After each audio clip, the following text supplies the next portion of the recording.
we are here. We are? Despite the fact people are freaking out about a snowstorm. Snowmageddon Apocalypticon. It's coming. To be fair, it's a pretty big storm. It's going all the way down into Florida. Not as snow, but as rain. But relax. You're going into a weekend. It's not really going to interrupt the work week. You get to stay at home. They'll have the roads cleared in about a day. The people, there's somebody here. I'll just point down that direction. There's somebody here that the second they updated the snow information, the pattern, and everything like that. No, it's coming tonight. It'll be here after midnight tomorrow morning here, at least in New York City where we're at. And he's freaking out and goes, no, it's going to be like 9 o'clock. I'm like, so what? Yeah. So what? He's like getting all freaked out. I was like, don't worry about it. No big deal. He sits down for a while, and then other people go, did you hear they changed it? I was like, oh my God. They did update the schedule, but it's still like 10 or 11 tonight. I mean, and that's right when it starts. It's not supposed to get ugly until like 2 a.m. It's not just dropping 2 feet of snow the second it starts, and you're like, wow, I can't get home. Yeah, they're talking about like it's like outrunning the air from the day after tomorrow. Like, oh my God, we got to get out of here. Like, no, the snow doesn't fall like that. Everyone would die if 2 feet of snow fell on you at once. And this isn't like DC. There's a big tidal wave. The Statue of Liberty just got knocked over. You better go hide in a Wendy's freezer till this blows over. You're gonna be all right. Go home, light a fire, get some shitty food. Binge some things we suggested over the holidays you didn't get a chance to That's it. That's all. But people did point out that it looks like a big blue vagina on the radar. It does, yeah. It does. Well, it's pink in the middle. Yeah. Like most vaginas. And blue on the outside. There you go. That's a problem. Normal. This is the kind of show that's going to be today. We haven't even officially started. We haven't told you what we're doing, who's here, the phone number, anything. The show is It's Erik Nagel if you have the pad data or if you're streaming this illegally, so you can know what the name of the show is that you're listening to. That is me. On today's program, we have a lot of guests. We have Becky Lynch from the WWE who's going to be calling in to talk about the Royal Rumble, which is this Sunday. Nice. You should definitely check it out. 8 p.m. on the WWE Network. You can get it on pay-per-view, but why spend $60 when you can just do it for $9.99 on the WWE Network? Dermot Mulroney is going to be on the show today to talk about his brand new movie with Robert De Niro and Zac Efron, Dirty Grandpa. Yep. He's been in a whole bunch of stuff. He was Rachel's boss on Friends. Mm-hmm. He's currently in Shameless on Showtime. Uh-huh. He was in Insidious 3, which is a franchise that I love. We'll have to talk to him about all this stuff and a whole bunch of other Angels in the Outfield, too. He was Roger's dad. and Brian's doing the angel wave. He's going to show up. And it's going to grant you a wish. Yeah. So we'll talk to him. Josh Radnor. Yep. You know him as Ted from How I Met Your Mother, but he has a brand new serious period piece on PBS of all networks called Mercy really Street. Good, yeah. Yeah, he's a doctor in Civil War time, right around the time of the emancipation, and when a lot of the southern cities are starting to be unionized, the changeover is happening. And it's a all weird based period. it's all based on real stuff. I was reading up on it a bunch today. Yeah, it sounds really, really good. I want to check it out. And also, for a little while, we're going to talk to writer-director David Zany. He has this movie called Scared Topless. All right. Yep. Right. So, apparently he's a fan of the show. He's been trying to get in touch with, he's been getting in touch with me and Giddles through Twitter for a long time. And, fuck me, right? Yes. Sorry, Matt. Bring that up when he gets in here. So what the fuck? I'm not good enough to talk about? It's terrifying. So he's going to come in and talk about his movie. This Scared Topless thing, he says, is basically, it's an homage to the B-movie style of stuff. Okay. B-cup movie. Maybe. There's some issues that we have with the movie, but all right, we'll talk to him about that when he gets in a little bit later. I've never been so scared that my shirt just flies off of me. Just like my hair stands up straight and my shirt's gone. I have. It's a problem. It's terrifying. Genetically boring. Well, and that would be my co-host Matt O.G. sitting to my right. Hello, sir. How are you? Hello. I am okay. I mean, aside from the fact that I'm eating vending machine peanut butter and jelly sandwiches, I'm doing okay. Look, the Snowmageddon thing is coming. I know. I'm we didn't get a chance to get bread and milk and water and other essentials that will last us for a day. That's right. So you got to do what you can. Much more practical. Just go buy frozen French toast sticks. Yeah, and then it's less space, easier to store. You could put them on a stick and roast them on a fire. That's what I'm screaming. That's great. Ooh, like s'mores. Yeah, you could put the marshmallow on it too. There's all these possibilities. Tomorrow's going to be a good day. Geek Stuff OG on Twitter and Instagram, and next to him is Giddles. Hello. Hey, what's up, man? Giddle Base on Twitter and Instagram. How are you? I'm not too bad. Getting ready for the snowpocalypse. Right. But, not really caring. And there it is up on everything. Wow, that looks really red. Ope has this bit, and I'm not taking his bit. I'm just making a reference to it that when the snow is on, how soon until the reporter drops the ruler into the snow to show you how much snow is coming to your area. They have not done it yet, but they're making sure they're standing near where CNN. He's near a coastline and a road. Well, it's good thing that the logo is that big on his jacket in case he gets buried in snow. You'll know who he is. Like, well, that is a 1980s style logo.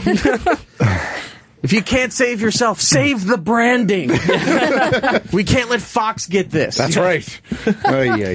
And to his right, returning back to the show after a couple-week absence, is Lisa Correa. Hello. Good. How are you? Good. Yeah, I was down in Florida, and by the way, having grown up in Florida, this storm prep stuff, it's easy.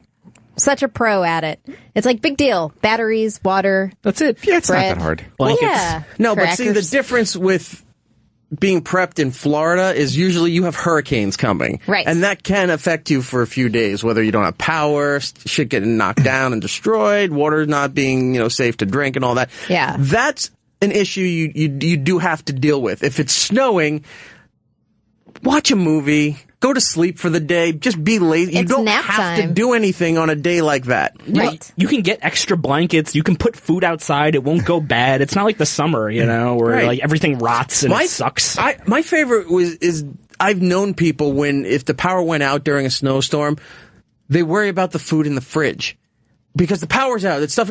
It's freezing outside. Yeah. Open the kitchen window. Open the fridge doors. It's fine. Leave it alone. Go get your cooler, pack it with snow, and just, there you go, fridge. That's it. For days. That's it. That's what I do with beer in the winter. Just pack a cooler with snow. No, you know what? If you listen to the legit reports about this storm, the two legit reports, they are too legit to quit. Hey, but it's mostly they're worried about. A lot of the places are worried about the flooding because the storm surges are really bad. Yeah. But even that, we'll survive. I think the biggest problem with this, why everybody's blowing it out of proportion, is because we're almost at the end of January, and this is our first major snowstorm. Yeah, so I think everybody's like hyped up about it. By now, normally we've had like 2 or 3. We're kind of like prepped. But even so, people were freaking out 3 weeks ago. So they're like, "Oh my god, it's 70 degrees. The world's ending." Now it's like a blizzard in January. Like, "Oh my god, the world's ending." It's like, it's cold weather. I should have pulled some audio from this, but that falls on me. But around Christmas time, when people were like, "Oh my god, it's great. It's 73 degrees on Christmas Day," and then you had other people like, "This is horrible. I want I want it cold. This isn't Christmas. It's ruining the holiday and stuff like that." Then the reports were saying, well, it looks like it's going to be a very mild winter. It doesn't look like we're going to get anything. And I'm like, the last couple of years, it took till about February for it to kick in. It's not as soon as Thanksgiving's over, snow's going to start coming, at least in the Northeast anymore. It doesn't do that. Here it is. Relax. Yeah, everything's good. Look, it's here. It's going to happen. If you're home, look, I understand if you have to be out or you have a loved one that's on it, you're concerned for them. That's totally legit. But if not, get a blanket, turn on Netflix, relax. That's it. Please don't say and chill. I would never say and chill right now. I would never say and chill. It's the stupidest thing ever. Netflix and chilly. Now, see, there you go. That I could get behind. That I could get behind. What, Giddles? Always thinking. I don't see any chili here, so do we have to do this for next week? Yeah, we'll do it next week. Netflix Weren't and you chili. Going to bring food tonight or something? I was, but I was helping my dad clean shit out of his house because he's in the process of moving. So. Literally shit or stuff shit? Lots of each. All right, like, fair enough. The stuff you collect in a house for living there for like 30 years. Going through like, Dad, you need these, files from 1979 when you worked for the government? Yeah, no, I don't need those. Okay, we're going to throw them out. At least he's throwing them out now, and it's not like a hoarder situation. Yeah. Close? Yeah, it's close. While cleaning touchy subject. While cleaning up your dad's house, did you find anything like from your childhood or something that you're like, oh my god, I forgot all about this? Or Eric, I found so much stuff from my childhood. I found a news article that had you in it. About what? Yeah, see? No, You want to know what else I found? Was it when he was rescued from a well? Yes, I was baby Jessica. I have a lot of things I found that Eric would love to hear about on the air. No, I wouldn't. That's why I phrase it about your childhood. Oh yeah, from my childhood. I found some cool toys. I found the old some Ninja Turtle action figures, like the really spiky turtle. Like, I don't remember like the mutant one. So I have a whole bunch. I'm going to bring them all in, and you guys want to like pick through them, whatever you want to do with them. Hell yeah, man! All right, let's have a garage sale. Yeah. Oh, also I brought in stuff from I'm calling the Giddles prize closet. I have 3 DVDs to give out. And I'm not telling you what they are. All right, let me write that down. It's a super secret. Yeah. Mystery Giddle box. One of them looks pretty good. Yeah, they're all pretty good. All 3 of them. Here, you take a look. Oh, wow. Yeah. Wow, all 3 of those are actually really good. Well, this one not so much, but the other 2 are fantastic. So it's got the Blockbuster tag on it, so it might be worth something. Yeah. It's not like a Funko Pop that says, con exclusive. You know what? It's worth more because it has Blockbuster. Can we talk about Blockbuster? Well, hold on a second. Real quick. So we have the Giddle stuff. Right. We still, of course, have a bunch of stuff left from Opie's prize closet that he just, was giving away. They're all gifts from people that, considered him a friend and thought this gift would be nice. And he's like, yeah, I'll just put it in a box and give it away. So we're doing that here. People have been loving it. We gave away a lot the last 2 weeks. Yeah. Good. So there's still a lot more. And then when that one is done, we are going to start I started purging my collection. Oh, no. And Matt and Giddles can attest to the wall of DVDs and Blu-rays that I have. Yes. And most people have bookcases where there's actual books lining the house. Whether they read them or not, it looks nice. It gives a good presentation that you're cultured and well-read. Mine is the same thing, but just with DVDs and Blu-rays. Oh it's my like God. the kids section at Suncoast. No, you know what it's like? It's like thousands. When you go to Eric's house, it's like in Clerks when Randall goes to the good video store and he's just like wandering around like, oh my God, look at all these videos. Yeah. That's what it's like every time you go to Eric's house. You It's pick like, up something and go, Navy SEALs. Yeah, people are like, where are you? I'm like, I'm at the Museum of Moving Images. Oh no, I'm at Eric's house. So yeah, at some point we'll give when we get rid of all this stuff, we'll give that one. We'll go to that list, and that will take us probably into the summer. Nice. 866-969-1969. If you want to win anything, if you have any kind of questions that you want to talk to us, it's one of those days where there's a lot of stuff going on, but everyone's kind of not in that mood to really get too serious into anything. So we're just kind of hanging out and having some fun. What do we want to go to here first? Because we got a little bit before we speak to Becky Lynch. Just very quickly on Blockbuster, because Giddles brought it up. So I went back and watched a movie the other day that I had purchased, previously owned from Blockbuster. It was Galaxy Quest, because Alan Rickman had passed and I was looking for something to watch and blah, blah, blah. So I knew that Blockbuster was kind of family friendly, like in that they didn't have like an adult section, but I did not realize that their movies, certain versions of their movies, were edited. Yep. So I'm watching Galaxy Quest, and Sigourney Weaver has a line where she drops some saucy language, and it's like terribly like Saturday afternoon Channel 11 badly edited. Nuh-uh. And I was like, when they say Mother Falcon instead of Motherfucker? Yeah, something like that. And I was like, what the hell? I didn't realize Blockbuster did that. Yes. That's some bullshit. When you meet a stranger in the Alps. There is a movie. Oh my God! I'm gonna look up the exact title. It's either Storyteller. I think it's called Storyteller, and I forgot the girl's name too. Selma Blair is in it. Okay. And the actual movie, there's a scene where she's in a hotel, and there's this big black dude, and she kind of wants to be taken care of. Exorcist? Huh? Exorcist? No. Oh. And so he kind of pushes her against the wall. She's facing the wall, and he pulls off her clothes and stuff, and he starts going to town on her, and he's making her say things while he's doing it, right? But as they cut to the full angle, Right. there's a black bar over it. Oh my God. Right? Oh, that they have man. edited in there. And they censor what she's saying because it's very racially sexually charged. Sure. And he's telling her to say, no, F me, N-word, right? Yeah. And she goes, fuck me. And then it drops out, and there's the black Nostradamus. bar whenever they do the full shot. But then when they do the close-up where it's just like, Did you say Nostradamus? Yeah. fuck me, Amadeus. Amadeus. There. No wonder that shit-ass company went out of business. I rented that movie, and I was like, all right, cool, I want to see this thing, and that you had to wait for it to actually go onto cable, of all things, to see the uncensored version. So now I have to go through my personal collection, and anything I may have purchased from Blockbuster, I'm just going to smash and turn into a coaster, and I'm going to have to repurchase it if I feel like I really need it. Galaxy Quest, I need to have. I think it's out on Blu-ray anyway, so I should probably upgrade. But that's like wow, what a difference. Yeah, what a difference. We changed it. Yeah, we changed it. Remember this movie? Did they edit out violence too, or just sexual stuff? I only noticed it in this, so I don't know. But saucy language, obviously sexual stuff. I wouldn't be surprised if they cut out some violence. It seriously felt like I was watching something like on Channel 11 or Channel 9, you know, when you were growing up on like the weekend and it was that terribly edited version. That's kind of what it felt like. So I wouldn't be surprised if they were beat up. It's like when you watch Caddyshack on Comedy Central and the last line's like, "Hey everyone, let's all get out of here." But it was weird because I looked at the box. There's no disclaimer on the box that I saw. There was nothing that said this may be edited from its original format. Nothing. Like, you would think they'd have to tell you, hey, this isn't the full thing. Yeah. No, you know who else does that? Walmart.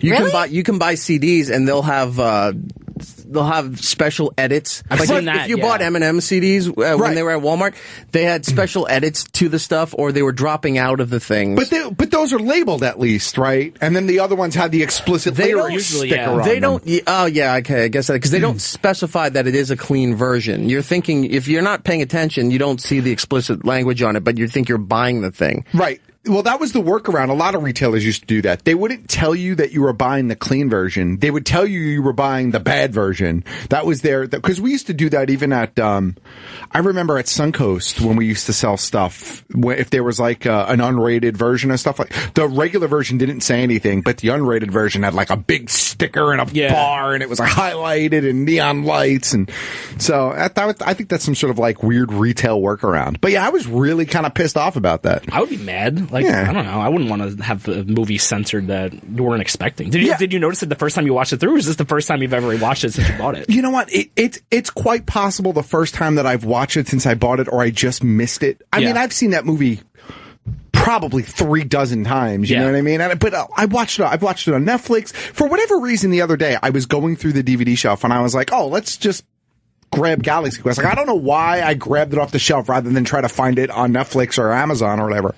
And maybe I don't know, either I just didn't notice it last time, or I noticed it and forgot.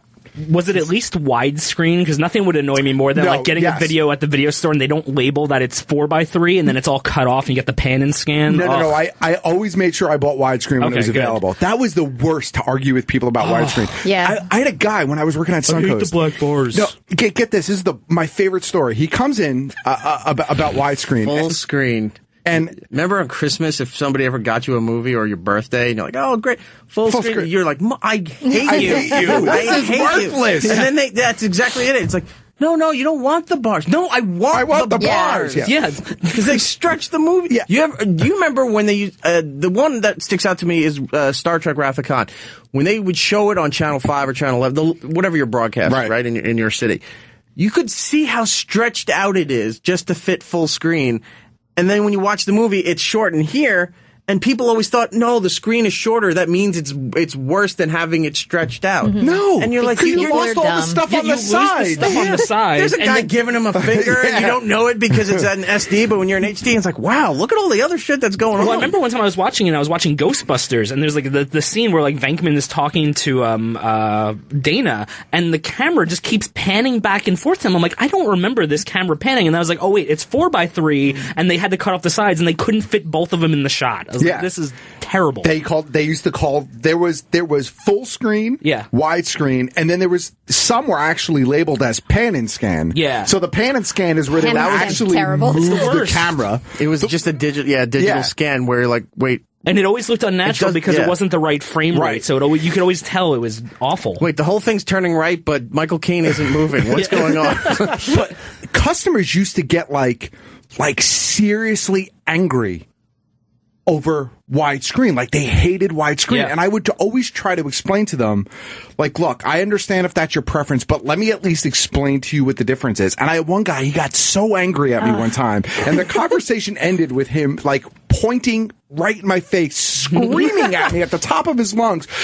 if they showed movies in widescreen in the movie theater, no one would fucking go. And I was like, you know what, dude? You win. Yeah. You win. You can't talk You to know that guy. everything. I would just walk around with a picture of a widescreen TV in my pocket in case you ever run into that guy. I'd be like, told you. I just saw The Revenant, and there's Oh my God, so much good. going on all over the screen that I actually had to move further back in the movie theater because She kept preferred moving. it in full screen. Yeah. There's just too much happening. There was a lot going on all over the screen, so I Yeah. actually had to move a few rows back to like enjoy it. Take it in, yeah. Yeah. Imagine watching that in full screen where it's all of a sudden, he's that scene from the trailer where he's on the horse, and then all of a sudden it's like, wait, I'm just seeing a snowfield. Where'd he go? And then you missed the whole thing where he fell off the cliff of the horse and falling down. It's like, well, they just were on a field for like 2 minutes, and then they cut away. He's laying down. He's hurt. Nobody showed you what happened. Yep, that's it. Boo. You know, when I was a kid, my dad would censor movies himself. Right. He would like record stuff off of HBO or Showtime, but cut out the sex scenes or nude scenes. We never knew. Growing up, like watching The Shining as an adult, I'm like, there's a naked lady in this? Nice. He was parenting. We like that. was. He cut the old dead naked lady in the bathtub, but she let her watch the bunny guy giving a blowjob in the other room. No, that was cut out too. But it's funny. Like we were allowed to see him like kill people with an axe, but we couldn't see boobies. Boobies. Well, you know, boobies traumatize the children. Yes. It's like, you're not allowed to know about those, but I have them, Dad. All right, we're not watching this anymore. We gotta go. Speaking of a good movies impression being of my edited dad. in weird ways and stuff, let's go to Jay in California. Jay, how are you? Hey, so I'm like one of these guys that dates girls that haven't seen anything, so it gives me an excuse to watch everything and show them things all over again. Oh, Okay. that's awesome. And my chick had never seen Kingpin, and I own the DVD, but we were looking for something to watch on Netflix, and that movie on Netflix was edited so poorly I gave up on it after like a half an hour. What'd they do to it?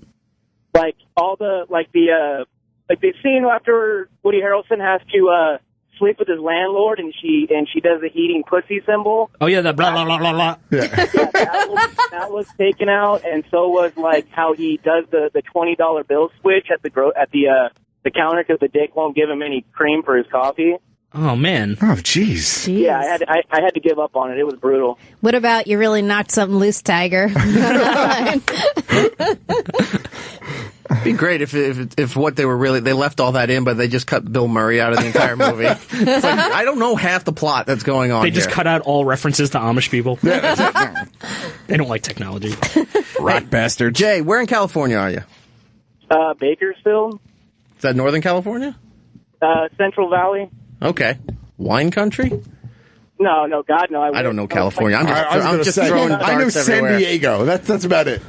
No, it's about 2 hours north of Los Angeles. All right. Well, you don't have to deal with this ridiculous snow nonsense that's going on here. So let me give you a prize from Opie's Media Closet here. Pick a number between 1 and 84. I'm going to take 50. 50. You win the PlayStation 3 Network Demonstration Blu-ray. Ooh. Right on. That's better than the system set up one from 2 weeks ago. I was really hoping it was going to be day after tomorrow. I'm not going to lie. I was really hoping that. All right, Jay, we're going to put you on hold and get your information, all right? Thanks, dude. No problem. Let's go to... Everyone just says, I want shit. I want free shit. I want a That prize. guy literally just got shit. He got the network installed Yeah. for PS3. Let's go to Charlie in New York. Charlie, how are you?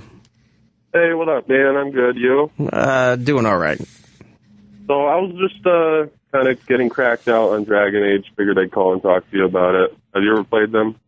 Dragon Age? No, I have not played that, Matt. No, I don't. Well, I don't know if I.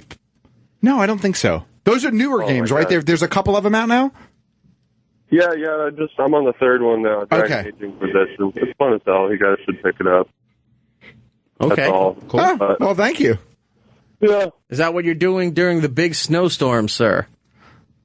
that is what I'm doing. Yes, I have a wood stove going, playing Dragon Age, smoking weed. It's going to be a good day. It sounds awesome. That's not the real plan. I mean, I'm Sounds all like right he's with been it. at it already. Yeah. We should go hang out with this guy. Do you have chili?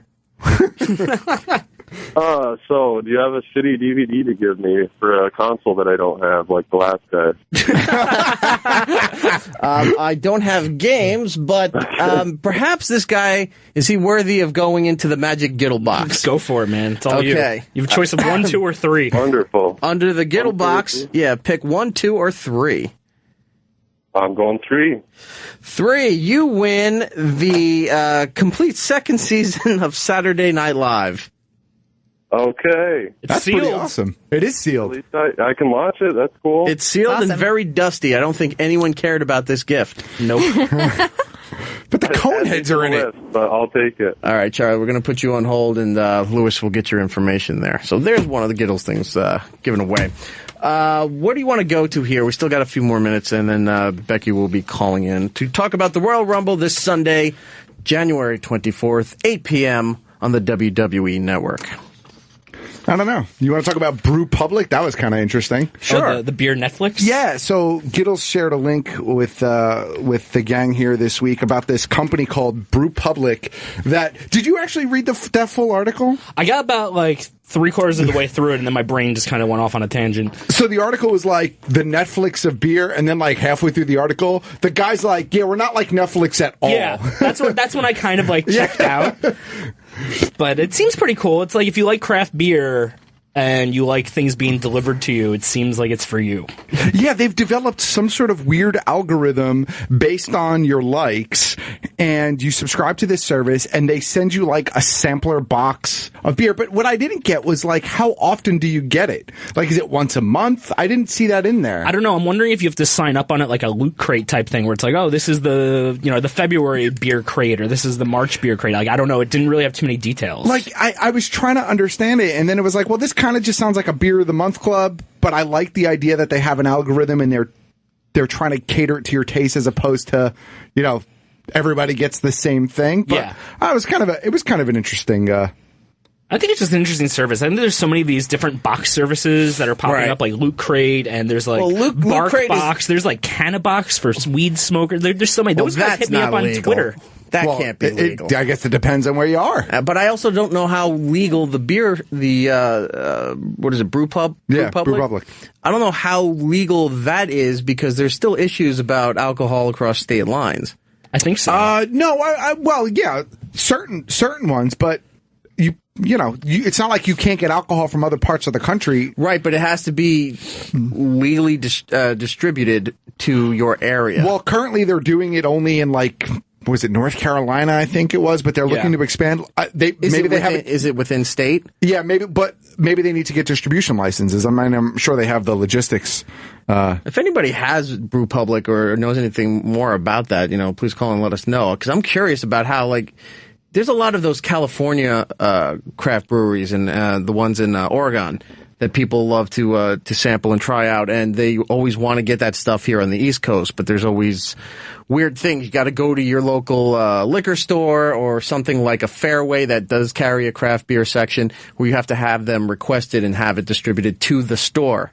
You can't just have it shipped to you. So I'm curious to see how Brew Public gets around that, and you can just get the box sent at home. Well, we should bring it up the next time that Masters of None are in, because he'll probably have all the inner workings of it. Yeah, we'll ask Jay. He'll know all about that. And then he'll probably go, they stole my idea, I was working on that. Pretty much. We'll table that one. Speaking of the boxes then, a whole bunch of stuff came in the last week or so.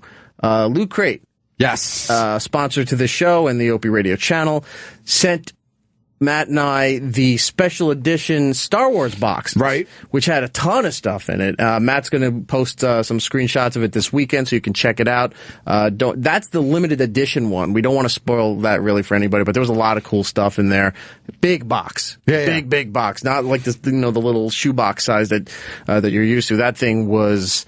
I think that was the size of the box you got Track and Field for Nintendo. Yeah, that thing was huge. Yeah.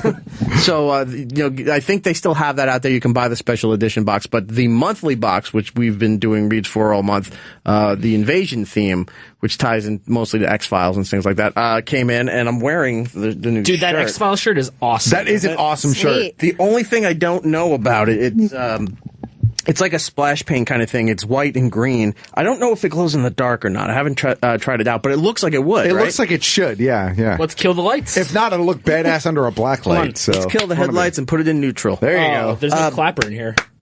So yeah, it comes with this cool shirt. I'm going to post it. I took some photos of the box. We'll put it out there. You should definitely go to Loot Crate. LootCrate.com/OP. Save $3 on your subscription. And the face hugger, which is kind of cool too. Yes. That was pretty cool, and that seemed right up Lisa's alley. Yay. They gave you a plush face hugger from Aliens. I tweeted it. There was a series of 3. You either got the, what are the aliens called? Metamorphs? Xenomorphs. Xenomorphs, yeah. The xenomorph with the little head sticking out of the plush, and if you squeeze it, the tongue comes out. That's cool. Right. And then there was one other one. I think the guy that had the thing rip out of his stomach. Yeah, because my buddy got the same Loot Crate one, and he sent me like the pictures of the shirt and the face hugger, and then you sent me the picture of the shirt and the face hugger, and now I want a shirt and a face hugger. You know what? Believe it or not, a lot of people get those boxes and then sell them on, or they flip them on eBay. Yeah. So go to eBay, and I bet you could find it. I mean, I don't know what you're going to pay for it. But Speaking of people that flip stuff pretty fast, we also got another box from our friends at Funko. Indeed. Their Star Wars box that they put out, and that's exclusive to their product line. It's only Funko material, but it's a lot of exclusive stuff. There's a pop figure in there that is, you can only get it in that crate. Yeah, I think only one thing in this month's crate was not exclusive to the box, and that was the mug. The mug? Yeah. It has their logo on it, but I don't think they made it. And it's not exclusive. I think that's part of a line that they're putting out. But the shirt was exclusive. The flocked Chewbacca was the exclusive pop this month. And believe me, the day that showed up, the few people who got their boxes early, it was up there. Oh, I don't doubt it. $200 for the figure. I don't doubt it. And then now everybody's got their box, and it's probably like, $20. $20. I don't know, man. Some of the ones from the first box are still going for a pretty penny, because I know someone who was looking for a Phasma that had a sequin out. So yours is gone, is what you're saying? No. I want a flock Chewbacca. Are you kidding me? That's awesome. What else came in that box? It was the shirt, the pop, the mug. What else? Oh, and then there was the patch and the pin. It was a BB-8 patch and a Poe Dameron pin. Right. And then Funko also just announced they're doing a DC box now. Yeah. So they have a Marvel box, they have the Star Wars box, they've got a DC box coming, and fucking Loot Crate just announced today through Nerdist that they're doing a Firefly box every other month. I did see that. So Matt is going to be standing around with a big tent in his pants. I'm doomed. It's like my kryptonite. It's my kryptonite. Ugh. Yeah, there's so many of these box situations now, but not all of them. You got to look into them, because not all of them are good. But I think that depends on what your interest is. Like for me and you, we have no interest in the anime box, right? But the people I know that get the anime box love the anime box. But that's quality stuff. I'm talking about like if some of the cons. Brian and I saw a couple of these things. God, I was just makeshift ones where one guy was selling a subscription to their box service, and I'm like, what is it? It's like, oh, it's a movie night box set. I'm like, so what do you get? It's like, oh, you fill out a survey and we customize it to all your favorite things. Pretty much, they're going out to the junk food aisle in the supermarket, and they're putting in a bag of Orville Redenbacher Ready Pop thing, throwing a bag of Skittles, and then they buy the $5 movie from the Walmart bin and then throw it in there and like, hey, you wanted to watch Get Shorty, here it is. And you're like, I don't think you can, because they wanted to come on and talk about it, and I was like, I don't think you can legally do this. You don't have the deal with the movie companies to resell their stuff at a marked up price just because you wanted to do a box set. Yeah, I'm not sure the workaround. Yeah, I wonder if legally you get around that by saying it's a mystery box. Yeah, I think that's what it is. Because what's to stop you from doing that on eBay or Amazon? You can go and buy a $5 movie at Walmart and then sell it for $7 on Amazon. If someone's stupid enough to pay $7, I don't think there's. I don't know. I'm sure there's some loophole that they're skirting to not draw ire. Yeah, the loophole is I didn't ask permission. Right. Well, I'm just going to do it, and hopefully I don't get caught. Cease and desist.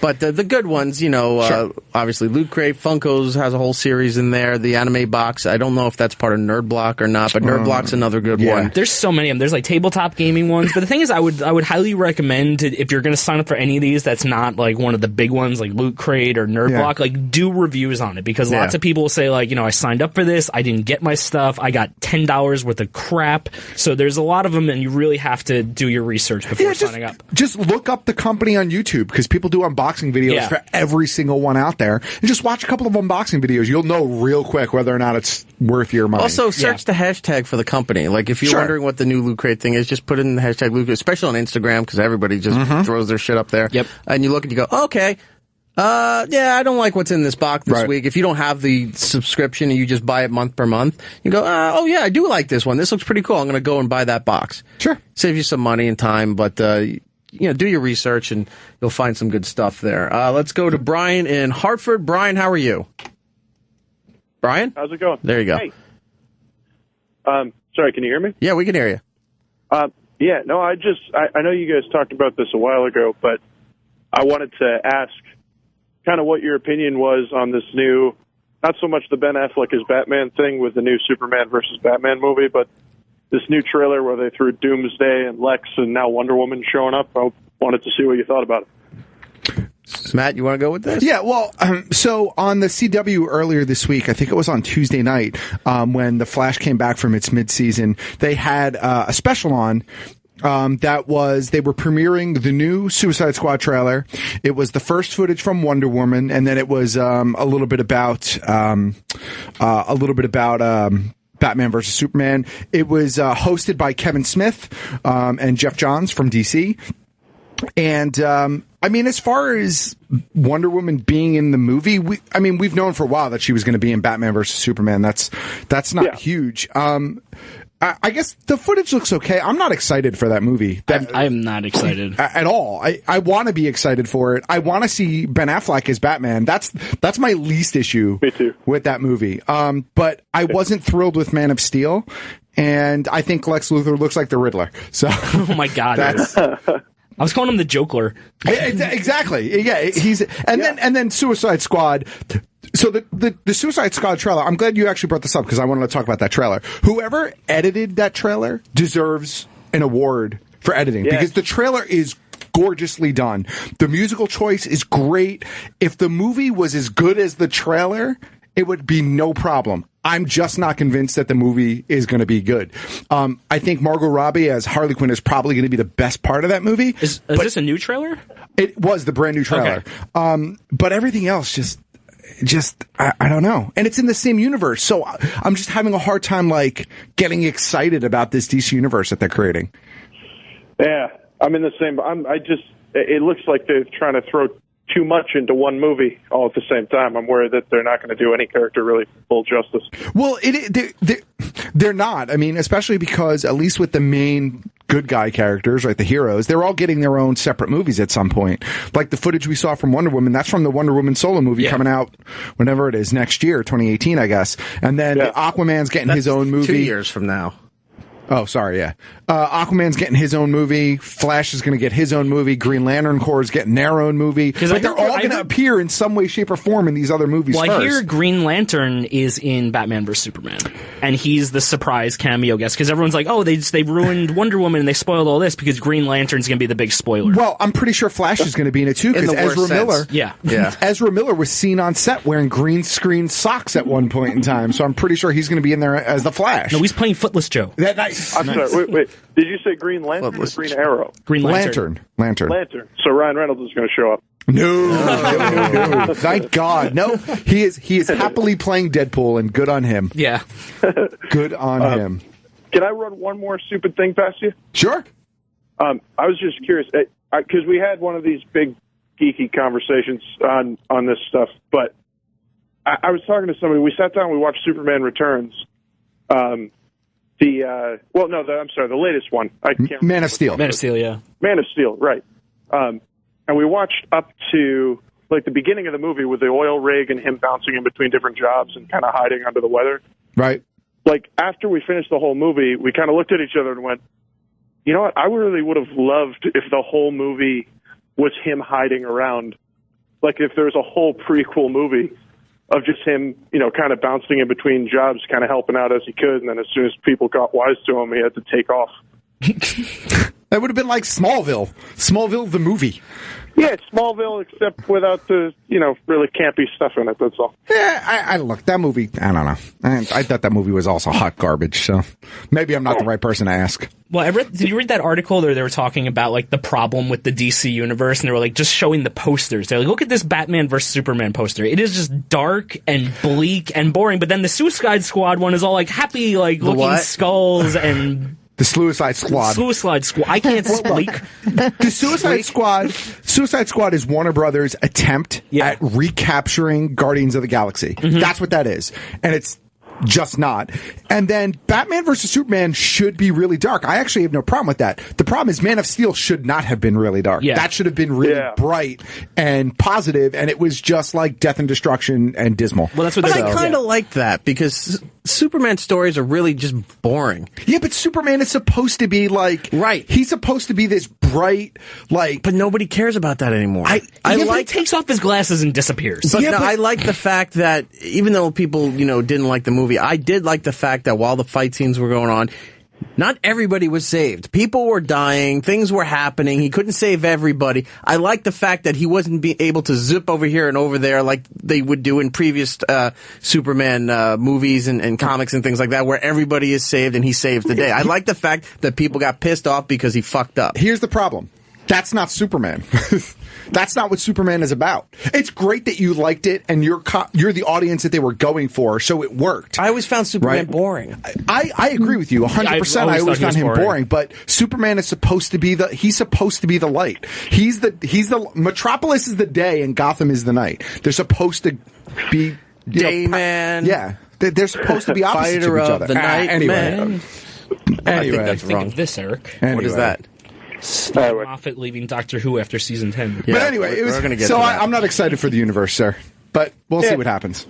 Me neither. I'm excited for the Civil War movie, though, with Captain America. So. That does look good. And all right, here's a comparison. Unlike the Batman-Superman trailer where they show you Doomsday, they shouldn't have shown Doomsday. They should have alluded to it. Maybe you heard him growling. Maybe you just saw eyes. Like, remember the first few teasers of Batman when you didn't know he had his Hulkbuster suit on, if you want to call it that, where you see the eyes glowing, right? Right. And had they just done something very small, alluded to Doomsday, would have been better than showing him, because he's not fully... ripped out, roided Doomsday and battle, torn and everything. And you're like, all right, you just showed us everything. Now, like you're only watching the movie now for fight scenes, and that's about it. Well, in Civil War, they have not mentioned, and they shouldn't have, but it's coming, Spider-Man's going to be in that movie. Oh, yeah, right. And they're not pointing anything near it, and that's exactly what they should be doing. Let it be word of mouth, not having to spoon feed you everything. They're going to save Spidey. But look, the thing with Doomsday, actually, I don't care about the character design on Doomsday. It's not terrible. Doomsday is a villain who evolves based on, the battles that he's in. So I think this is like just birthed Doomsday. Yeah. And by the time you see him in another film, because I highly doubt the dispatch of him in this film, he'll probably be all like thorny, bony, like badass Doomsday. But but eventually he'll kill Superman. Good. Superman just breaks his neck. Good. Then maybe I'll enjoy the movie. And then maybe someone can kill the Joker too. That'd be pretty awesome. That fucking Juggalo asshole looking character. He's a Juggalo.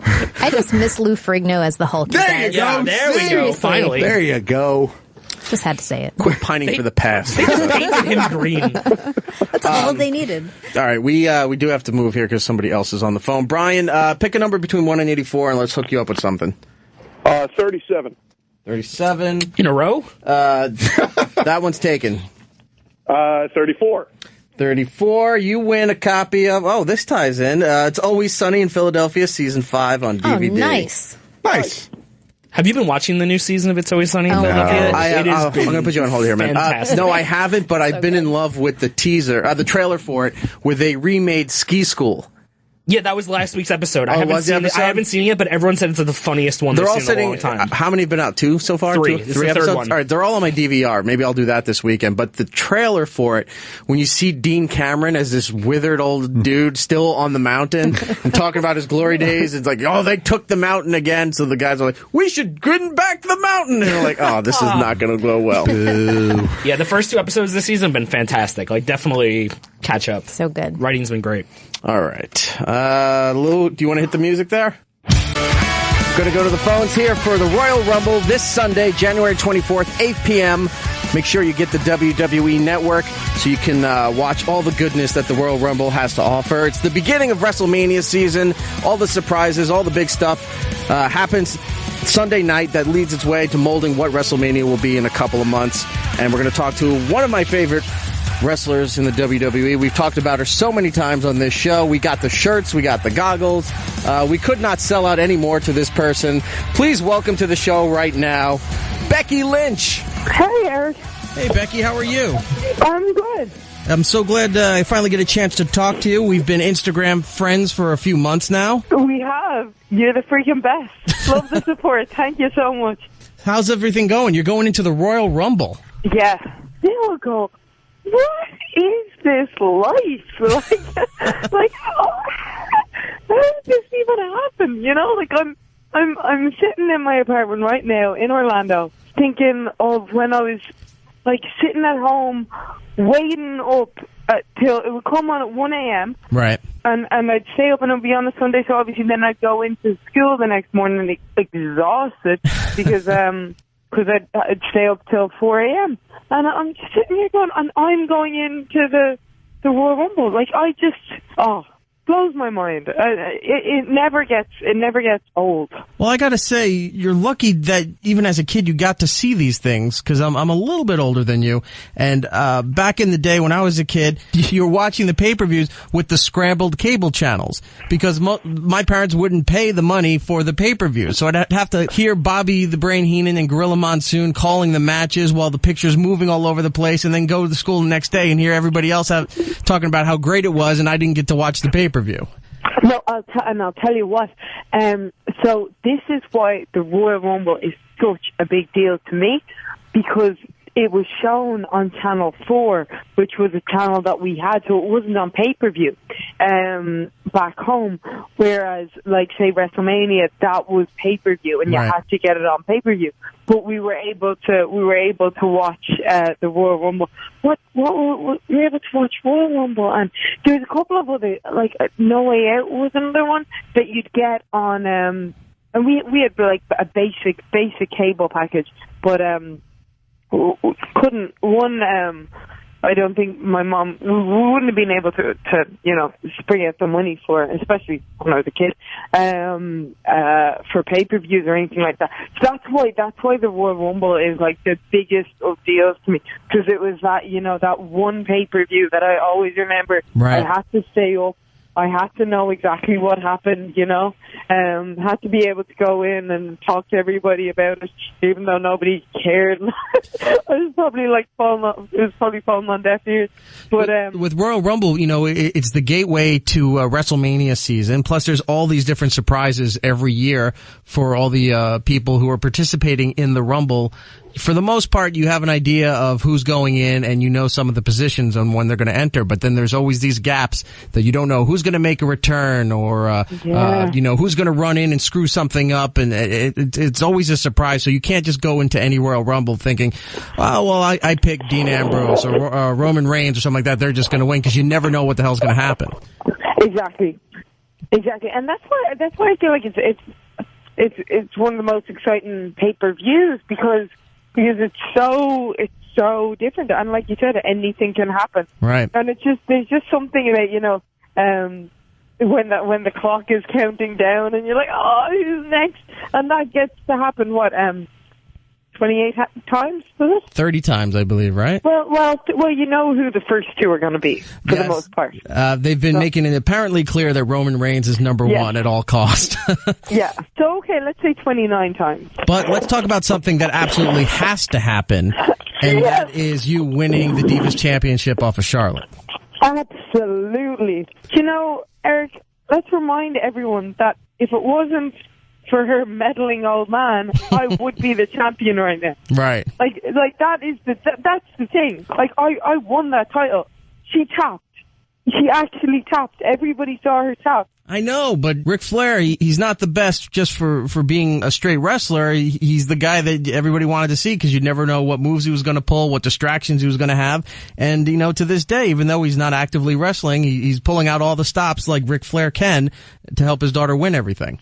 Yeah, but at least this time I feel like I've gone through nearly everything that they're gonna throw at me. You know what I mean? They've done the pulling the leg. They've, you know, and I'm wise to it now. So I mean, I guess it just means that I need to be more aware of, say, for example, ring positioning, of not getting distracted, and just focus at an all-time high. Now, if you had the opportunity to bring in some kind of enforcer to kind of neutralize Ric Flair's position, what legend would you go and pull? Like, who was your favorite growing up that you would love to have in your corner? So I had so many, but I mean, Mick Foley would be one, Taz would be another, Lita would be another one. They're my top three that I'd like on my side. Well, put out some phone calls, get all three of them to come down to the ring. That place will go nuts. Faction. There's been a lot of like foursomes recently. You look at the Wyatts, you look at the Social Outcasts, right? The League of Nations. Why don't I have a foursome? You should. I could start a stable. Look, unofficially, you had the foursome in NXT when they dubbed you guys the four horsewomen, exactly. and started the Diva Revolutions down at NXT, and then it's going full steam here in the WWE. Yeah. You know, there's been some fallouts. Paige is going her own direction. Charlotte's obviously going her own direction. Bayley's not up there yet, so maybe you put a call down to Orlando there since you're there, and just say, hey, I kind of need some help. Yeah. Oh, maybe Ian Anderson as well. All right. Well, that's amazing. If you get him, it's all done. Oh, there we go. Nobody known better. I just want to point out to everybody, the Royal Rumble is this Sunday, January 24th, 8 p.m. Eastern. It's on pay-per-view, but what you really want and the best deal for you is to get it on the WWE Network. You can check out Becky Lynch versus Charlotte for the Divas title. Also, for the low price of $9.99. For $9.99. I'm doing the Daniel Bryan yes fingers here in the studio. Total Divas is back, and they had made a mention in the first episode when they were talking about the Divas Revolution, and they showed some clips of Charlotte and of you. Will you be appearing at all anytime this season? Yeah, I don't think so, unless I'm in the background. Oh, okay. What about next season? Would that be something you'd feel comfortable doing? It's one thing to have the cameras on you all the time when you're wrestling, but to have it following you at your home and hotels and things like that, could you do something like that? Well, there's no plans in place so far that I know of. So I guess we'll see what happens. That's a whole lifestyle change, and an adjustment to having that all around all the time, to be mindful of what you're saying and doing. If they came to you that, would you be comfortable in that kind of role, having it on you all the time? Well, I think the thing with that is I guess not censoring yourself. Right. When they are around, I think that's probably what gets the best footage and the best TV and storylines and everything like that. So yeah, different opportunities are gonna come up. So we'll see what happens. The steampunk goggles are a big favorite here on our show, and it got my co-host Matt back into wrestling just because of your steampunk coat and the hat and the goggles and everything. Was this your choice, or did they come to you with this? Are you a big steampunk fan? This is my choice. Yeah, I absolutely love everything about steampunk, the creativity, the quirkiness of it. And then the assembly of it, like seeing an outfit come together, and then there's so many options, and it's so grand, and I think it's got a really cool, unique look that we haven't seen before. Where are you as far as steampunk can also cross into a lot of other sci-fi and geeky culture kind of stuff? Where are you with that stuff? Do you like a lot of sci-fi? I'm not. I wouldn't call myself like the biggest sci-fi fan, to be honest with you. I guess. No, probably not. No. I'm just more, I love anything artistic. I'm a big fan of like an industrial look and anything like that. With my homeware, for example, I will do a lot of like spray painting and a lot of, just DIY. Yeah, basically DIY. Yes. DIY, and so I love that with being able to do that with my look, and with like building different bits of jewelry and goggles and the hats and everything that some people do, and you look on Pinterest and on YouTube, and some of the stuff is just incredible that they do. Now, if you move on to a match at WrestleMania, let's say, that's the big time. That's when everybody steps up, not just their game in the ring, but their appearance, their performance, coming out to the ring. If you get that opportunity to have a WrestleMania match this year, what's the next step as far as the steampunk goes? Oh, I have so many ideas. You're going to fly out on a makeshift Zeppelin or something? even better than that. If they let me do what I have in my head, it could be incredible. Oh, that would be awesome. I can't wait. Yeah, I won't give anything away, but if that does happen, the ideas that I have are just... You're going to take it way past the next level. Ridiculous. Yeah. You started your career in Dublin, and I didn't realize this till I heard you on Chris Jericho's podcast, Talk is Jericho, that the school that you trained in Dublin was Finn Balor's school. Oh, yeah. The very first day he opened that school, I was in there. You went at such a young age, because I think everybody knows the story by now, but if you don't, you were in wrestling for a while at a young age, then you stopped. You were a flight attendant, and you did a couple other things, and you just weren't happy, and you realized wrestling is where you need to be, and you go back into wrestling and becoming, Becky Lynch, the sensation that you are now.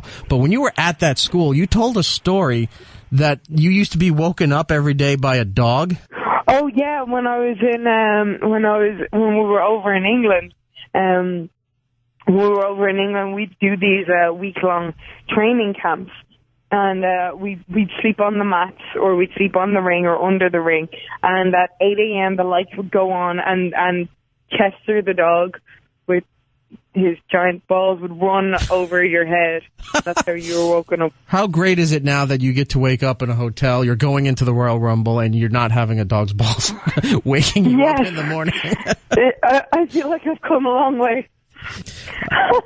Becky, thank you so much for your time. Becky is taking on Charlotte for the WWE Divas title at the Royal Rumble Sunday, January 24th, 8 p.m. You can get it on pay-per-view, but for the more bang for your buck, get the WWE Network and watch it on there. And who knows what she's going to do at the Rumble, and if she gets I can't wait for the WrestleMania match. If you get in there, I want to see what the big steampunk presentation is for you coming out to the ring.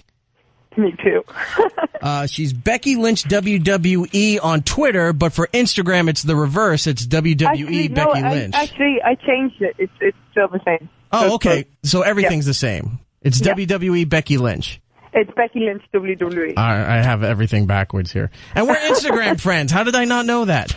No, because I literally just changed it yesterday. Oh, okay. Yeah. All right. That would explain it. Yeah. So you're on the ball. Okay. Well, apparently not. I got the plug wrong, but it's okay. You're on the ball. I just kicked the ball out past the sideline. Becky, thank you so much. Wish you nothing but the best. Go get the women's title. The Divas title at the Royal Rumble. And when you're back in New York City, like the WWE is known time to time, we're right in Times Square. Please stop by and come and hang out with us. Oh, I'd love to. I used to just work right up beside you.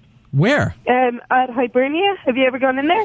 I haven't been in, but I know where it is. Yeah, we're right in Rockefeller Center. Yeah, that's my old haunt. All right. Yeah. Well, come here, hang out for a little bit, and then we'll take you down there and toss back a couple. Sounds like a plan. All right. The last kicker, Becky Lynch. Thank you so much for your time on. Enjoy the Royal Rumble. Thank you so much, Eric. Take care. Lovely to talk to you. All the best. That was awesome, man. Steampunk invading everywhere. It's fantastic. I love the steampunk. Do you still have the goggles? Of course I still have the goggles. I wear them on occasion while I'm working in my office. Are you going to watch the Royal Rumble Sunday? Of course I'm watching the Royal Rumble wear your goggles? Sunday. Of course. Yes. I don't think he's going to. But I can't get over to his house because of the snow. I'll take a picture. You can wear them out in the snow. I'll take a picture wearing the goggles. There you go. And I will post it on the social media. Do that. Thank you so much to everybody at WWE, and of course Becky Lynch for calling in. I do appreciate that. Yeah, that was awesome. I love her. We're going to take a break in just a minute, and then we're going to speak to Josh Radnor about his brand new show, Mercy Street. Josh, you know him as Ted on How I Met Your Mother. And we'll talk to him about his new project and everything he's working on here. Still to come on the show, Dermot Mulroney for Dirty Grandpa. There's a whole list of things that this guy has been in. Sure. We'll get into all of that when he gets here, and we'll talk to him about that. And then also later, David Zany, the writer-director of this homage to the days of B movies, the format of horror mixed with, boobs popping out everywhere and whatever. And I see Giddle shaking his head because we have to talk to him about this movie. There's some questions that we have. So he'll be in a little bit later. It's Erik Nagel on Twitter, Instagram. Snapchat was actually busy today. Yeah, man. And Facebook and YouTube and all those things for all the interviews and what have you. We'll get to Doctor Who. I want to bring up the new Ghostbusters. Okay. Did you see the new trailer for Ghostbusters Lego Dimensions? I did not, no. It's very good. We'll talk to everybody about that. What was the story you wanted to talk about the principal? Oh, there were two. It was in Omaha, the people who went nuts on the school administration for having sex education classes, and then the principal who made the girl kneel on the ground in his office to see if her dress was long enough to not meet school code. We have to talk about that. All right, we will get into that. One final thing I have to address. Since we started the show an hour ago, there is a super fan to this channel, to the shows, mostly Sam's show, Chris the Teacher. He's been writing me ever so often for the past hour here because apparently he's a fan of Lisa's. Ooh. And I thought this was going to go to Lisa's big celebrity status on WikiFeed, but that's not what it was. He wants to know where you're appearing this weekend because he wants to come and see a show. Well, this weekend's a blizzard, but so tell him, let him go, and then you don't show up. Tonight I'm at the Standing Room after this show, so that's in Long Island City. Come on out. What time? Nice. It's at 10 o'clock. Okay. Does no good if you're listening on the replay Saturday, but if you're here in the city Friday and you're going to be one of those people that's going to a bar, restaurant to ride out whatever the storm starts tonight, maybe just hop on the train and go over to Long Island City and see Lisa. Show some support to her and to the show and what have you. Fantastic. But I have other shows during the week, too, that, are, if you're listening to the replay, Wednesday I'm at Caroline's, which is really cool. In fact, that's great. Mike Lawrence is the headliner, and he should be on the show because he loves everything nerdy and has performed with me at the Comic-Cons. And Comic-Cons. So funny. And you can actually get $10 tickets with the coupon code BATMAN. Nice. Wednesday night. I see what you did there. Tied it all together. Yeah. Okay. And of course, Lisa Correa on Twitter. Let's take a break. When we come back, we're going to talk to now I got a case of the giddles. Hey man, going to talk to Josh Radnor about his brand new show, Mercy Street. We'll be right back. Ladies and gentlemen, I'd like to welcome to the show right now Josh Radnor. Of course, you know him from How I Met Your Mother. Maybe you saw him in Disgraced on Broadway. Now he's here with a brand new project on PBS called Mercy Street. How you doing, sir? Hey, I'm good. Before we get into that, you were just saying before we went on here, you were a huge professional wrestling fan as a kid? Now we're suddenly talking about this. Oh, I got to get to that and then we'll get to everything else. It's something I don't even think about that much, but when I was a kid, I was crazy about professional wrestling, like all that. WWF all at of the it. time, WCW? Yeah. All of it. Mostly WWF, but okay. Who was your favorite? I mean, I liked them all. Like, who was it? Like, Randy Savage and Ric Flair and Hulk Hogan. Were you an 80s wrestling fan? Yeah. Not a 90s? No, it was 80s. More of the 80s. Yeah. Right. Do you ever dress up? Do you ever make your own belt? Yeah. Yeah. My friend and I, Steve Golden and I, we were deep in. I think every kid that grew up, 80s was the time for growing up for professional wrestling. And once you figured out you could do a flying elbow off the couch, maybe in the basement or in the living room. I wonder if they could document how many injuries were professional wrestling related. Well, that's why they have the disclosure of do not try this at home. Yeah. But it was during that time when everybody would rip perfectly good T-shirts just like Hulk Hogan. That's right. Fly off the couch like Randy Savage. And I went to a bunch of that. When they would come through town, I would go, and I don't know why. To me, it seems insane now that was something I liked. It's so not my taste now. Right. But as a kid, I was crazy about it. Do you ever take a peek at it now and see what's going on? Not really. Not really? No. Any of the fight stuff, like UFC, boxing, any of that? I mean, I saw The Wrestler and I saw that movie Warrior. Okay. So does that count? That counts for now. Yeah. When the next movie comes out related to that, watch that or you lose your status as a wrestling fan. But let's talk about your new project here, Mercy Street. For those of you who knew you from How I Met Your Mother, totally different direction that you're going. Very serious piece with Mercy Street here. Yeah, I mean, not without its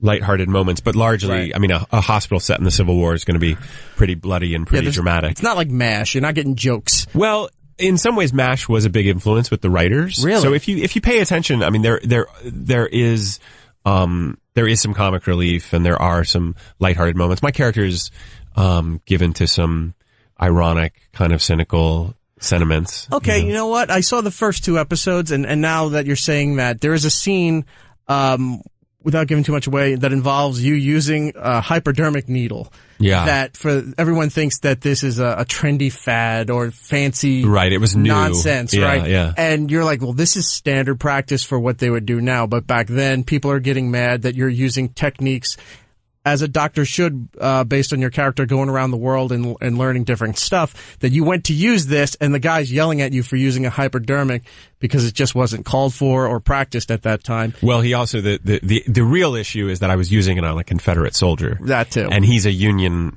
military guy right. who doesn't want me wasting opiate. He actually doesn't even believe in painkillers. He thinks pain is cathartic, which is like a crazy, yeah.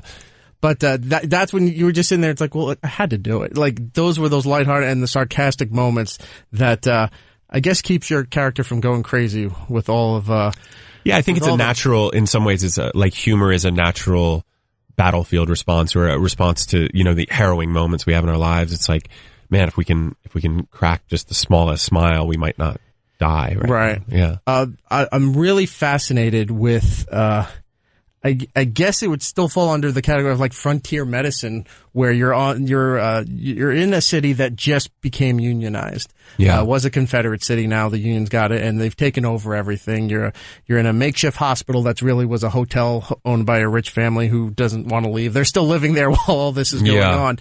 But, the medical practices of the time, and you always heard the stories, but in school and growing up, but when you see the visualization of it, of sawing off limbs and stuff that was gangrenous and then just putting them in sheets and throwing them out the window. Yeah. It's like, I know it was real back then and I know it's fake now as you're shooting it. But when you're watching that, does that still kind of make you cringe? Does that it's funny. My family who's now seen the show, they think it's the funniest thing because they know that I'm quite squeamish around stuff, but my character's not. So they're like, how are you? And I'm like, well, I know that's fake blood. Like, I mean, it doesn't bother me as in a fake context, but I'm not a good kind of blood person. Right. But I think there was a lot of misconceptions even to this day about Civil War medicine. I think people think it was a little more barbaric than it actually was. You have these myths about soldiers biting on bullets and biting drinking straps whiskey. of leather and exactly, as their limbs are sawed off, and that wasn't. Maybe it was true if they ran out of anesthetic, but chloroform and ether were in use at the time. Morphine obviously was starting to be in use, but there wasn't, the real issue was we're about 10 years out of Lister and Pasteur discovering, bacteria and germs, all that stuff. So, they would saw off these limbs and then use the same bloody saw to saw off another limb. Right. And, I think 3/4 or 2/3 of Civil War deaths were infection and disease deaths, not battlefield deaths. Because they didn't have time to treat it or the stuff to treat They didn't know. They didn't know how to, they didn't know about cleanliness in the most basic way. Yeah, they were still using leeches to suck out the... Were they in the Civil War? I'm not sure. Well, it might have been, yeah. That all the way up until, I think, World War I. Leeches, I hear, are making a comeback. To pull it, well, depending on what they're using it for. A lot of it is to they think is pulling stuff out of the blood and refining the blood, like a filter. Right. Almost. And some people are using leeches non-medical.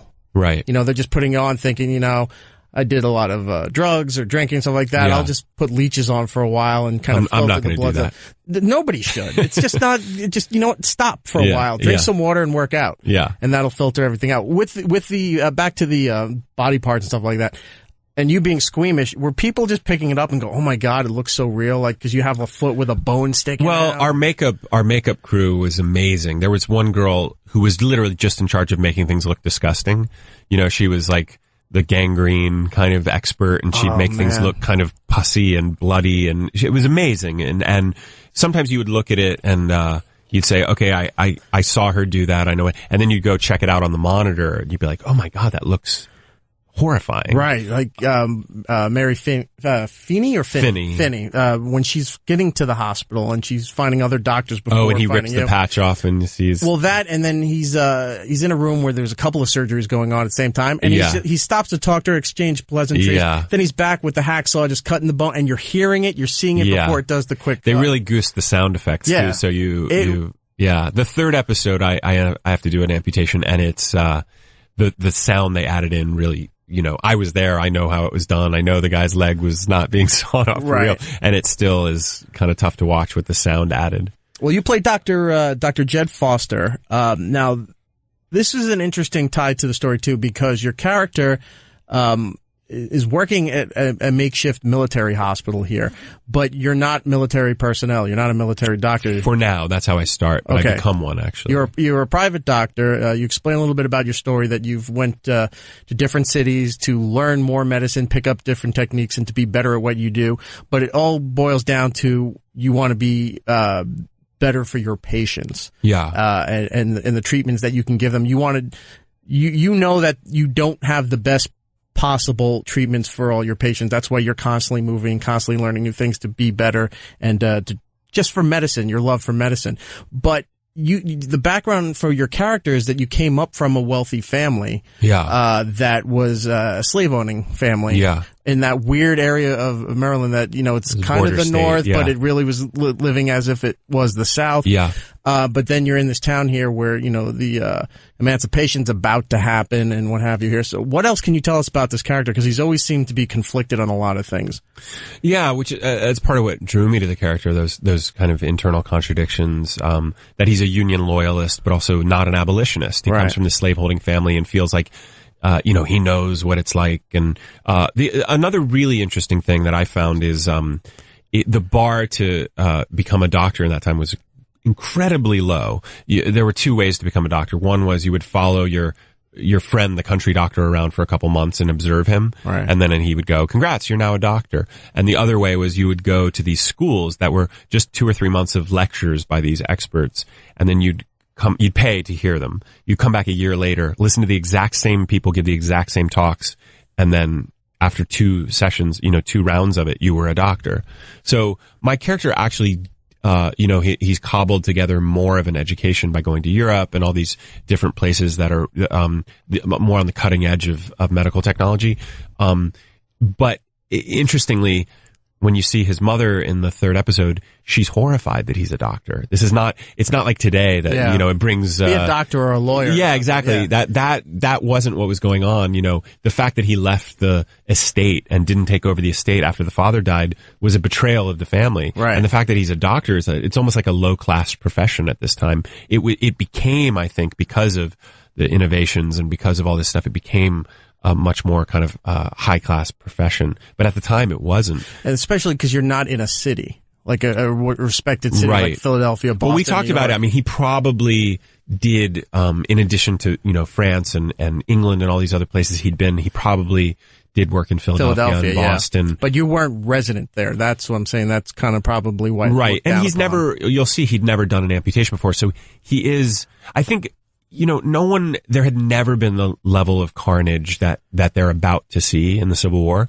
So most doctors were just like country doctors. They treated, and a lot of it was, old wives' tales. They would prescribe things that were just like maybe not that effective, but maybe had some placebo stuff going on. And the other thing with this story too is that there's multiple stories, woven through all of this. But besides your story and Mary's story, the slavery issue, because you're in a town that was just absorbed by the Union. The former slaves that are working there are finding out that even though that they're free and the Union doesn't value them as property, but as people for the most part, the white people still aren't seeing it that way, and they're finding out that it's not as easy as they thought it was going to be by being freed and working and living in the Union there. So you're seeing a lot of their struggle as well, as how people are being treated as compared to your stories too.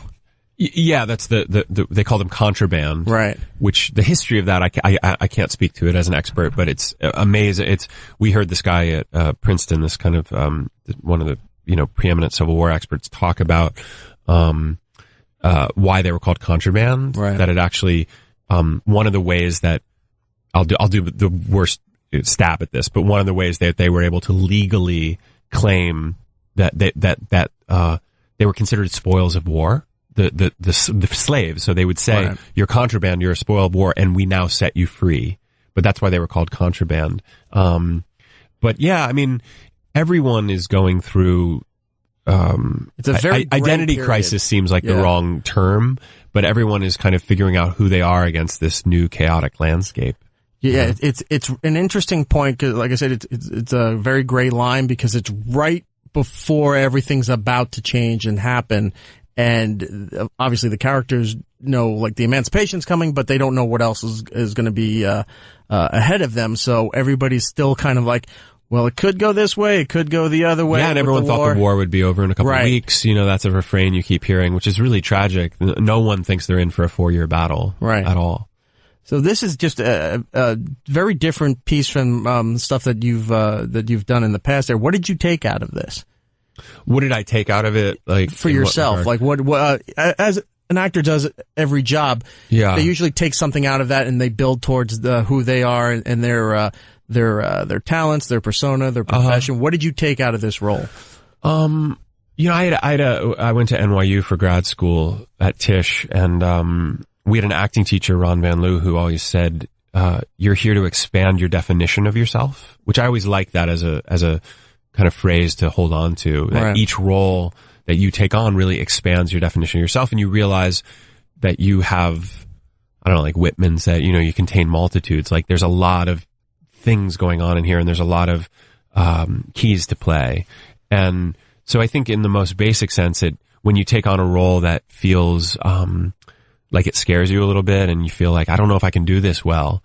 And then you do it and it goes well, and you have a different sense of yourself as your capabilities, and then it expands your idea of what you could do. I mean, for instance, when I got out of school, I thought, wow, if I could get a job in New York theater, that would be amazing. And then I did. And then I got a job in New York theater, and I thought, wow, it'd be great to get a guest spot on a TV show, which I kind of didn't think I'd be able to do. And I did.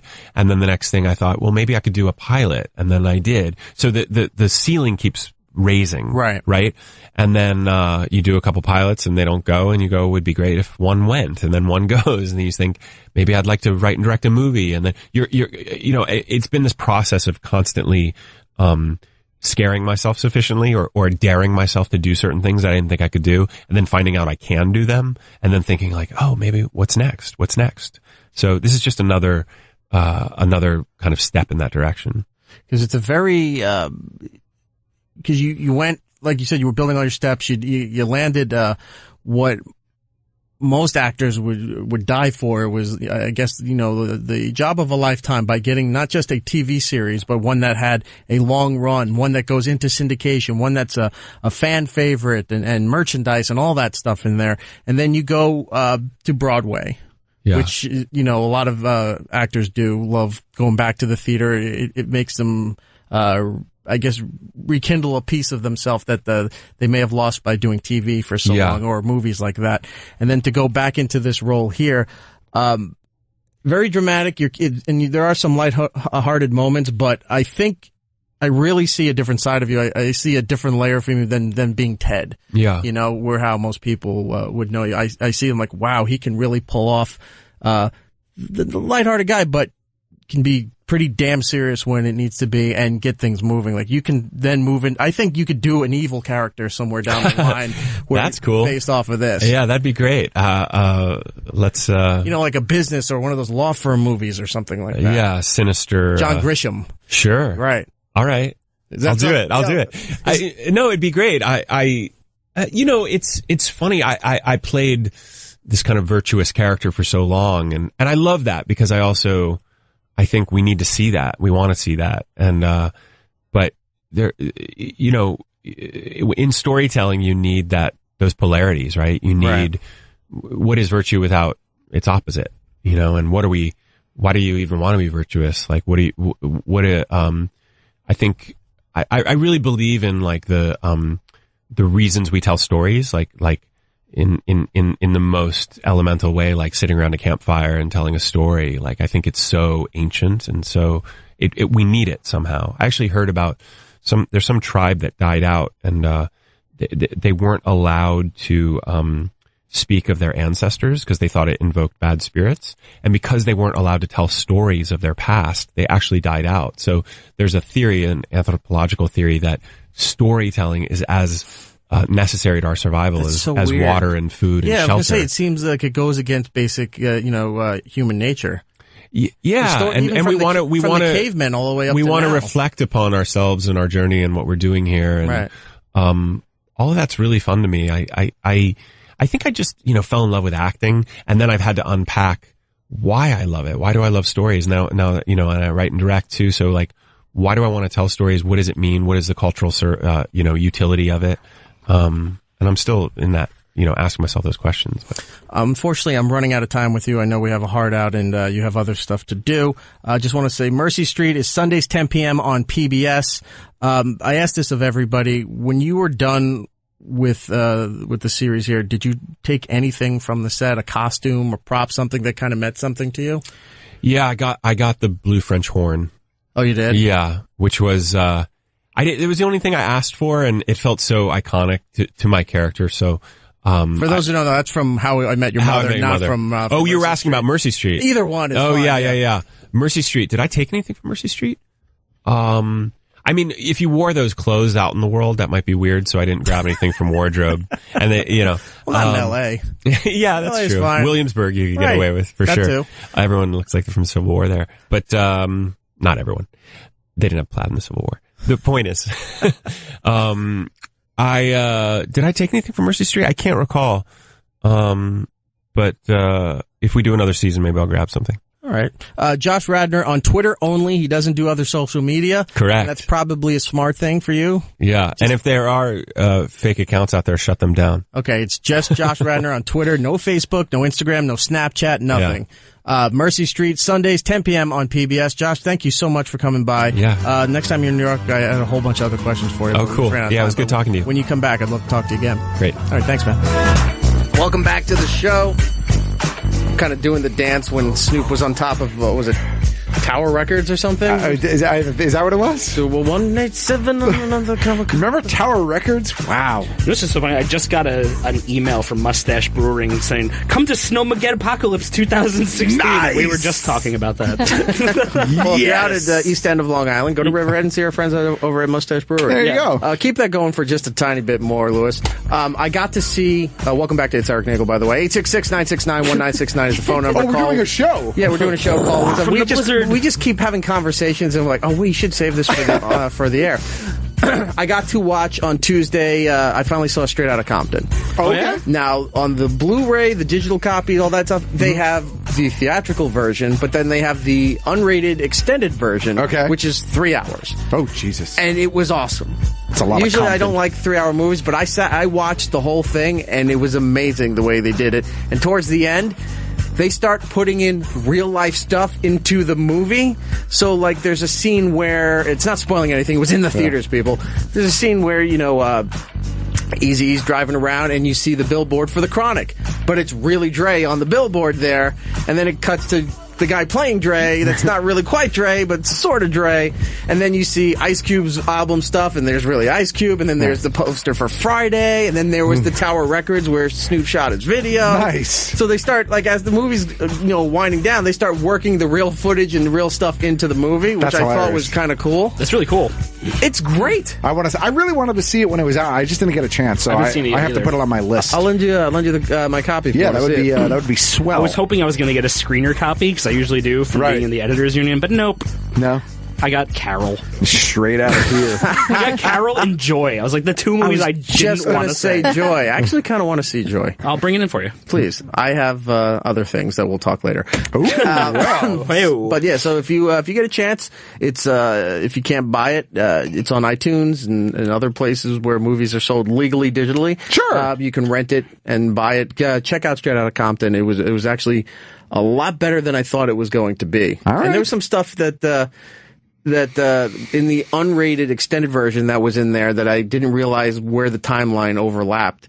like when he was writing Friday. I don't know if they took liberties or not, but all of a sudden, at one point Ice Cube's writing Friday when Eazy-E's starting to get sick and all this stuff. So I'm like, oh, I didn't realize, that they really were talking behind the scenes, because publicly nobody thought they were talking at all. Right. And then they were going to get NWA back together right as he was about to die. And that's when, I think it was MTV News broke that story that Eazy had, HIV. Yeah. And then it started there, and there was rumors of things getting together, and then he died, and what have you. But definitely worth checking out. All right. Even if you don't like hip hop, it's a good timepiece. How could you not like that era of hip hop though? That was like the good stuff. Yeah, it's like was the classic. I don't like what the kids are listening to today. I don't get it.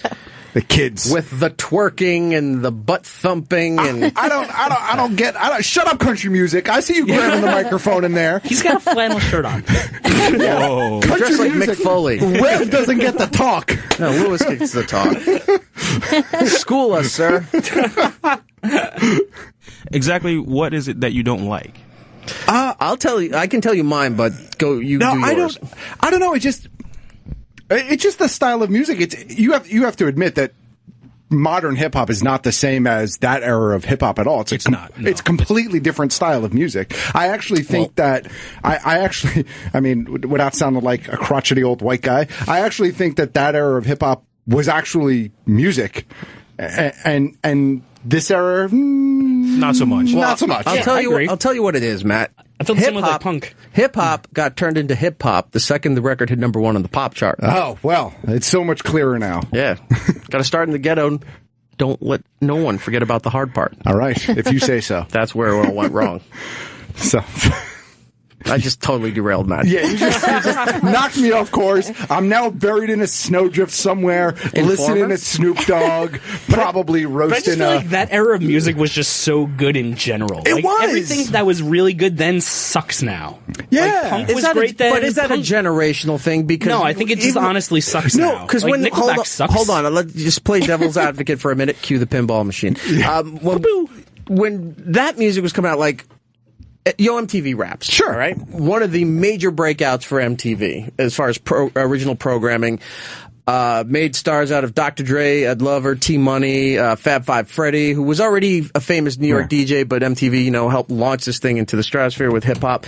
And you would watch this as a kid and be like, I don't know, like, this is a whole new world to me. This is amazing. I want to learn more about this stuff. And your parents thought it was shit. Who was it? Al Gore's wife, wasn't it the one she was trying to ban records? And, She's the one that has. We have to have the explicit lyrics because of her. Right. That's right. So they were thinking like, oh, this isn't good music. This is this is influencing our kids. It's causing violence and everything. Same complaints they have now with video games and everything else. But we look back at it now and go, that was good music. No, that was a fun time, or it was a interesting time in history and in culture. And you look back and it's like, that's music I can listen to now. Is the stuff now, are we just looking at it as an older generation saying Drake and Lil Wayne and all this shit sucks because it's not what we were familiar with? I just don't see it having longevity. Like I see this music, like all this old hip hop and like Dr. Dre has longevity. Like I don't see people listening to Hotline Bling in 5 years or even next year. Well, look, there's a lot of hip-hop is a lot of one-hit wonder stuff. Like there's big songs and then, or maybe 2 songs, and then a lot of artists just disappear. Some artists do have longevity. I don't like the fact that, like, when you hear a Drake song or something like that, it's very one note, one tone kind of thing through the whole song. There's no change up, there's no vibe. It's just one kind of straight performance till the song is done. Here's what's changed from the past. In the past, you could understand a lot of what they were rapping about, what they were saying, right? Now it's more about slang terminology. So if you don't understand the slang terminology of what these rappers are saying, you're not going to understand. I don't think that's true because they had slang terminology back then when the words were hype and but fresh not and like dope. Today, but because it's more about metaphors and similes now. It's more about punchlines now. They're getting all Shakespeare in your shit. I'm just saying. Never metaphor. That's why it's really kind of hard to understand sometimes because you don't know what the hell he's talking about. But if you're like from that area or if you're really deep into the culture, you'll know he's talking about walking up the block. Right. You know what I mean? It's a little different, but go ahead. I know, but I know I kind of threw a blanket statement out there, but I honestly do feel like there was much more to the actual music quality itself in that period of hip hop. Like the stuff that I listen to today, even some stuff that I'm like, and I couldn't name anything off the top of my head because I don't listen to anything regularly. But when I hear something, right, there's a couple of things that I'm like, yeah, okay, this isn't bad. But some of it is just like, it's spoken word with a track underneath it. Right. Most of it's to sell records. Right. But it's not that. Like poetry, like the Def Poetry It's just not Slam that. And I listened to a lot of different things back then. I listened to Dre and Snoop, and I listened to Daz Effects and a whole bunch of stuff. I used to listen to a ton of rap and hip hop and stuff. It's not the same. That's all. Well, my friend sent me a copy of Run the Jewels because I made a joke thinking that it was an app for a game, because it sounds like an app. It does. And then sounds like the Jewels. Yeah, it sounds like that. Yeah. And then I listened to it, and it's actually really fucking awesome. And I think they're a great, band. But that's like the newest thing I've listened to, like from any genre that I've actually kind of liked. And it's funny. You said punk kind of isn't punk anymore. But, it isn't. But that's a weird one, because I was listening to once in a while I actually listen to regular radio, and I was listening to WSOU the other day out of Seton Hall, right? Which has always been it's a metal station, right? Well, no, it's always like underground. It's underground, so it's metal, it's hardcore, Is it it's digital punk. underground? It is digital underground.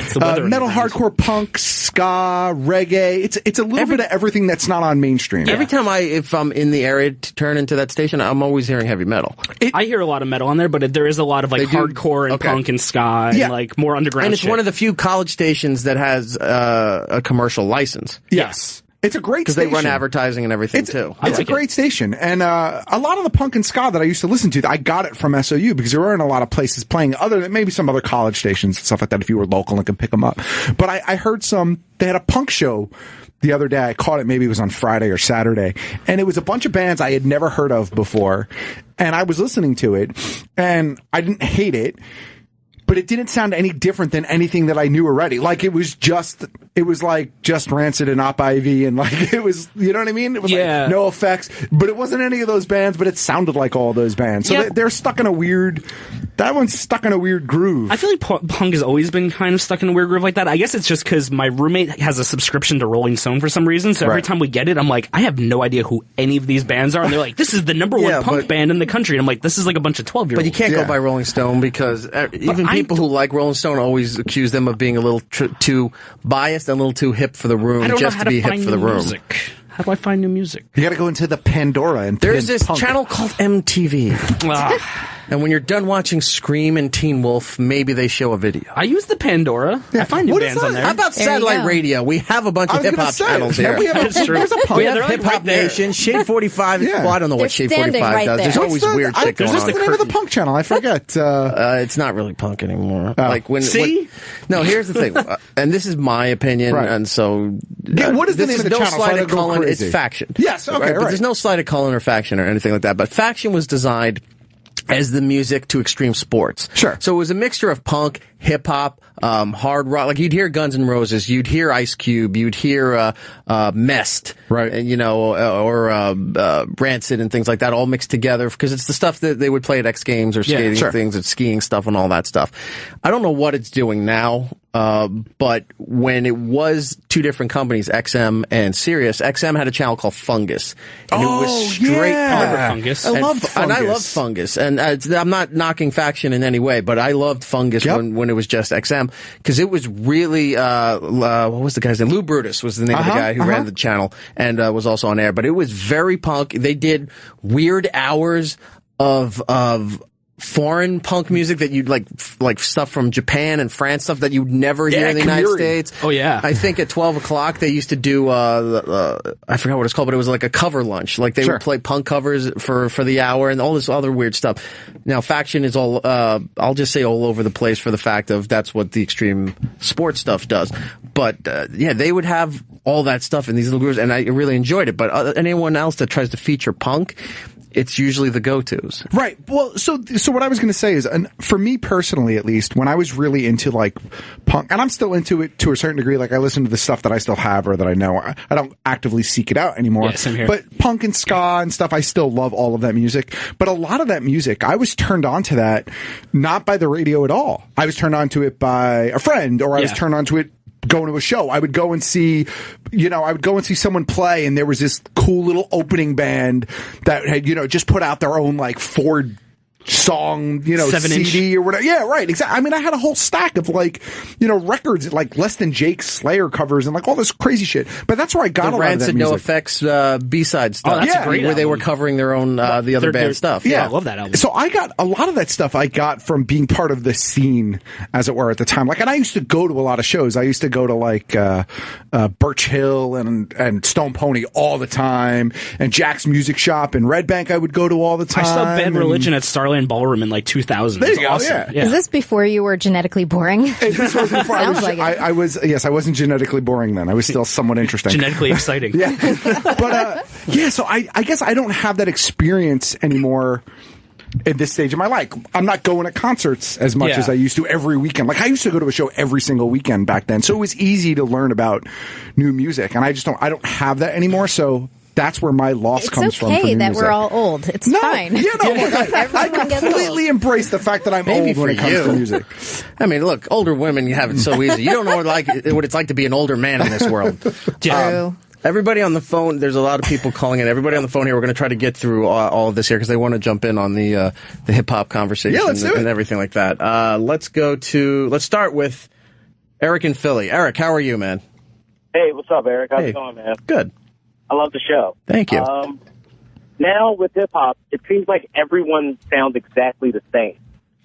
They see that Drake's selling records, so I go to a lot of open mics in Philly, so everyone sounds like Drake or tries to emulate Drake.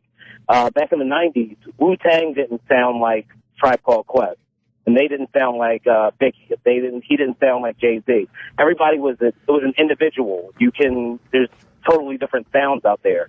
Now it's like people see what sells and just try to do that, try to get a record deal, or try to get on the radio, or try to get some publicity.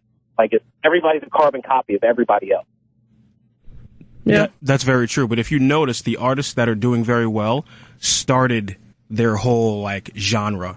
Like Drake singing and rapping, like he kind of brought that to the forefront. Kanye style, like he kind of brought that to the forefront. So if you create the style, you'll get as big as possible. If you follow somebody else, you'll probably just end up on Z100. Well, everybody's looking for that pop. They're looking for that YouTube hit, or they're looking for that quick download or whatever. It's different. You don't need a whole album, or you don't need a whole discography to be successful anymore. Well, I feel like it was also like one-hit wonders. Like when was the last time you heard Soulja Boy? That Turn 'Em, whatever that. Well, yeah, I mean, but even hip hop knew that was sort of, even though the dance was big, they knew it was a flash in the pan kind of thing. Yeah, true. But yeah, hip hop I think more than any other music genre, and that goes back since the beginning. Always had a lot of one hit, maybe 2-hit wonders, and then it was gone. There wasn't a lot of longevity unless you really had something special and creative to offer the hip hop genre. I don't know that I would put that all on hip hop. I feel like every genre has I feel that. like that definitely goes every genre. I think pop has it just as much as anybody else, if not worse. I think pop is the worst offender. I can't listen to pop music without being like, oh, that's a Police riff, that's this riff, that's this riff, and you just hear all the songs and like I can't take it seriously. There's a 5 seconds of don't ask why I know this, but there's a 5 Seconds of Summer song, Lewis is actually coming in here, which is a Australian boy band that's very big. They're as big, almost as big, if not as big as One Direction. Who are they called? 5 Seconds of Summer. I've heard of them. Those are the people that were on the cover of the Rolling Stone. I had no idea who they were. Now it's all coming together. All right. They had a song, I got to find the title, that came out several months ago, but they do Hungry Like the Wolf in there. Now, I thought, when I first heard the song, I'm like, they're fucking, ripping off Duran Duran. But then I looked into it and everything, and it was one of those things where they went to Duran Duran and said, hey, we want to use the cadence of how you do the verses, and the chorus will be different. Right. But we want to borrow that from your song and give you credit and everything. And they were like, yeah, go ahead and do it. Unlike, say, like Sam Smith, when he took Tom Petty's song, and they said, oh, I had no idea, and then it became a whole ordeal. Yeah, like what Gilles was saying, you're hearing all this other shit in there. I don't mind that at this point, if they're taking from other stuff, because when I hear the Drake stuff, I know people like him, and he's probably, a good guy and whatever. I can't get into his shit because it's very monotone, and it just there's nothing that moves you through the song. It's just one continuous flow that you're just like, okay, what did I just experience? Yeah, a lot of the stuff that I still listen to actively, or when I actively go out and buy an album now, right? It's stuff that I think is still kind of unique in a weird way. Like, even if you don't like Daft Punk, and I've liked them for a while, I like their stuff, and to me, they're still kind of like Daft Punk when you hear it, right? And Gorillaz is one of my favorite bands ever. Like, they're amazing. Every album is great, and I think they're actually finally working on another one, because I've seen, what's his name, doing some new artwork for it. You also convinced me, side note, you convinced me to give, what is it, Plastic Island? Oh, Plastic Beach, to give it another chance. Because the first time I heard it, I was like, I was disappointed. I didn't think it was any good. No, that album is so good. Yeah, I haven't heard that. I gotta listen to it. But so like I still find those unique bands, and I'm glad that still exists. I'm glad that there are some still like really unique, different sounding things out there. But it's pop is pop. My son likes pop. He's for it, and every song he likes, it sounds exactly the same. He should. It's catchy. Yeah, of course. He's a kid. He should. I don't begrudge it. I'm just happy that he likes music in general. But that's good. Yeah. So my concern, and I'll state it again, was that I thought maybe it was coming from a generational point of view. That all right, I'm not getting the new direction that hip hop is going in, and it's just not for me. But some of the stuff is pretty good. Sure. Some of the stuff, as much as I don't like Kanye as a person, I got to give it to him. A lot of his music is really, really good. The Drake stuff seems like a good person. I can't Lewis take is so any of it. excited that you said that, by the way. He's cheering. Well, the thing is, Kanye is a really good songwriter. All right, no, don't take him for credibility. You're right. Last time I saw Lewis, he was wearing a black shirt with gold lettering that said Kim and Courtney and Chloe and Kylie and Kenner and all this other stuff. And at the bottom it says and at the bottom it says and Kanye. Okay, horrible shirt. So he's the Kanye and the white girl sandwich. I totally get that for Lewis. It was and Kanye, not Kanye and them. No, it was all of them and then Kanye on the bottom. Maybe he just likes the letter K. Right. 3 Ks in a row. But you have to support a family of white women that love black guys.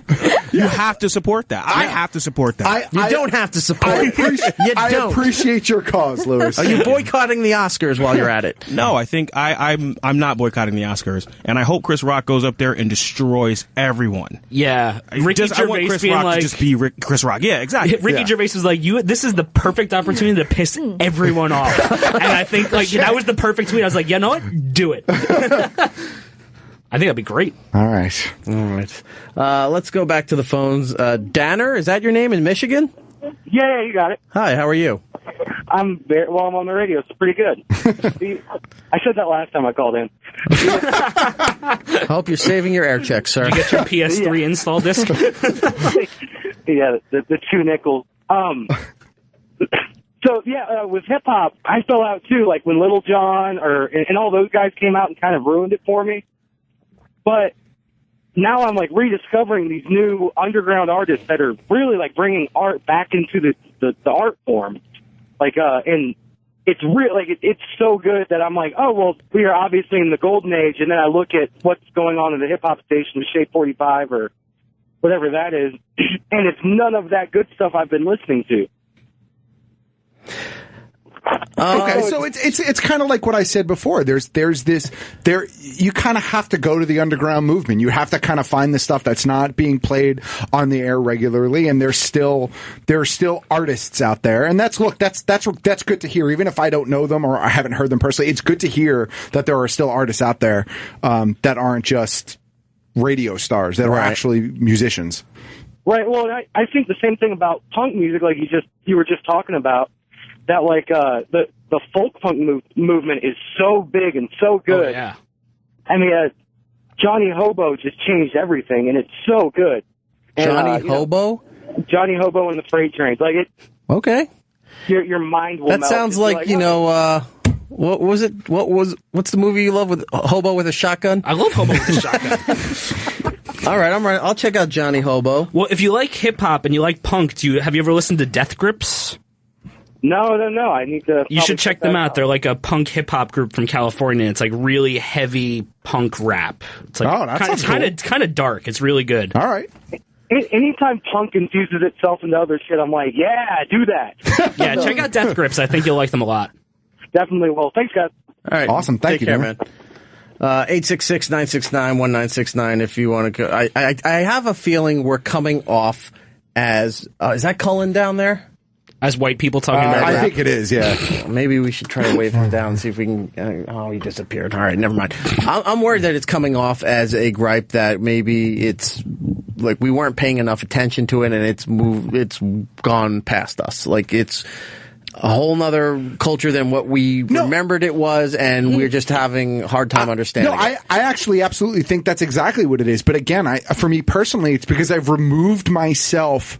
because of age, right? I've removed myself from the source of where that comes from. I'm not part of that.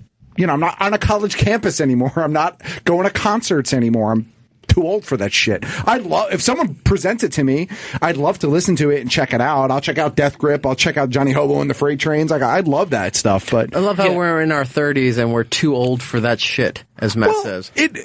I'm too old. I'm too old to be hanging out in the Rathskeller at Montclair State University when CD Guy comes and picking up just random cool stuff, or going to a random concert at wherever, Birch Hill or Stone Pony, and checking out new bands. I can't do that anymore. My life doesn't allow me to do those sorts of things anymore. If it did, would you? Absolutely. Really? Yeah, but I mean, I like being a dad, and I like being, here and doing other stuff. And I hope that maybe through doing stuff like this, this is maybe an alternative way that I can learn about this stuff. And we've learned some great stuff on this show before. I think other people have given us some stuff to check out before. In all mediums of art, movies, music, art in general. I mean, it's so...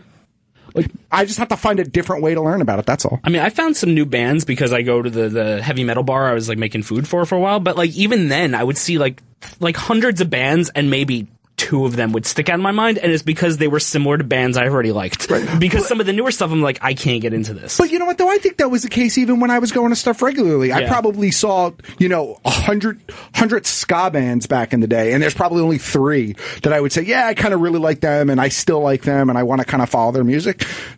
It's not to take away from any of the other ones, but, when you see that many, or, you pick out the ones that you like. But if you found a couple that you like, that's awesome. Yeah. The same would go for hip-hop, I guess. Sure, absolutely. Yeah. Absolutely. All right. Let's take a couple more calls, then we got to take a break, and then we're going to talk to Dermot Mulroney about Dirty Grandpa, which is out today. It's the new movie with Robert De Niro and Zac Efron. Let's go to Jason in North Carolina. Jason, how are you? I'm good. How are you? Doing all right, man. This is where you talk. Oh, this is where I talk. Okay, sorry. I was calling the first record I ever bought with the parental advisory was the Red Hot Chili Peppers. Yep, Blood Sugar Sex Magic? Yeah, Blood Sugar Sex Magic. I was 17, that's when it first started. And my mom ended up having to buy it for me because they were really cracking down. So I said, can you buy this for me, Mom? And she said, what is on here that I have to buy for you? Because, it was Blood Sugar Sex Magic, so... drugs and sex and magic. Yeah, Blood Sugar Sex Magic. Apache Rose Peacock, all that. I want to get it, put it in you. So, my mom and I listened to it on the way home because she had to hear it. She was like, I have to listen to what I just bought for you. And, she liked it. So, but I just thought it was crazy that, there had to be a label on there. I had to get my mom to buy a record for me when I was 17. Well, they did the radio edit for it where they said, what I would like is I'd like to hug and kiss you. And it's a little more edited. It's the Blockbuster version. Yes. It was a lot more friendly for the people at home. Yeah, that was a great version. Yeah. You're a good sport, Jason. Enjoy your weekend, sir. Hey, thanks, guys. No problem. Thanks for calling in. Don in New Jersey. Who's not too old, Matt? Hey, guys. Yeah, Matt's not too old. It's you know what? I went to City Gardens to see the Ramones. I saw, if you really like punk, I saw the Jam open for the Ramones years ago. And I still go to the Stone Pony. Years ago, I saw the Gaslight Anthem at the Stone Pony. And you're not too old. You just got to, I'm an old guy with gray hair that still goes to the punk shows. If you like music, you find a way to go. What are you married? Do you have kids? I'm going to. It's complicated. You don't know if you have kids? We're all on that boat. I don't have. Not until the tests come in. No, I don't have kids, but yeah, when I was married, she used to go too. You just find a way to go. If you like music, you go. There's a lot of good music out there, and I think that's kind of the problem is people don't give these new bands a chance. Like the Gaslight Anthem, the Hold Steady. I saw them bands at the Stone Pony, their first tours, and they're fucking great bands. Yeah, they are. It might not be that I'm too old. I just think that my life has taken a different direction. You know what I mean? You're right. When I didn't have a kid, when it was just me and my wife, we actually did still go to a lot of concerts. Adding the kid into the mix, I don't even go to a lot of movies anymore. So it changes everything. I don't either. And the real quick story about I saw the Gaslight Anthem at the Stone Pony. I walked up to a guy at the bar. I said, there was one other gray-haired guy at the bar. I said, thank God, some other gray-haired guy here to see the Gaslight Anthem. And he says, the guitar player is my son. You want to go meet him? And I went backstage. That's pretty cool. And met him backstage. So that's cool. Having gray hair does have its good points. But no, listen, I can use it. Yeah, because they want to meet the guy with the gray hair, not all the young chicks in the front row. Well, shut up. I talked to we should give this guy a prize. Hey, I still have a story. Just go out and see music. Just go out. Have a good time. Fuck if people think you're old. Fuck them. All right, Don. I'm going to hang on. I'm going to put you on hold. We're going to clear out the Magic Giddle box, and we're going to give you the last two prizes that he had, which is an unopened copy of the Beatles' Help and a Blockbuster clearance item of Hot Fuzz with Simon Pegg and Nick Frost. That's got to be Help. Okay. Yeah, man. All right, we'll put you on hold. We'll get your information, all right? Last call, and then we got to take a break. Is your name Bo in New York? Yeah, this is Bo. What's going on? What's up, Bo? How are you? I'm doing very well. Yourself? Doing a show here. I love the fact that you referenced third base in your intro to this discussion. Thank you. I thought I was the only older white male that still referenced MC Search and Pete Nice. Well, you know what, sir? Since you're live on the air with two countries, why don't you give me a gas face? Well done. Was that it? And goodbye. Don't take the milk. The what? Don't take the milk. Sure. I don't know what he said. Oh, come on. Why? Because it's spoiled. Eyes float open, alarm clock broken. Oh, okay. I didn't know he was still going with it. I apologize. I thought we were still doing a third base with. All right. Look, thank you, sir. I took a left and took the exit off the highway. I lost track of what the conversation was. All right. Wizard warning. Does that bring us back to normal? Now we're back. Okay. Snowmageddon Apocalypticon. There, we reset. It's a con now? It is. You have to dress up as a snowman and get drunk. Just show up with your tauntaun. That's it. Say it, but before you say it, say bye, Mon, and then say it again. Yeah. Bye, Mon. Snowmageddon Apocalypticon. There you go. Now we go. All right. We're going to take a break. When we come back, we'll speak with Dermot Mulroney. You know him from Insidious. You know him from Shameless. You know him from Friends. I know him from Angels in the Outfield. He's been in a whole bunch of stuff, and he's got a brand new movie, Dirty Grandpa. We're going to talk about that next. He's going to level on you? Sure. There you are. Something like that.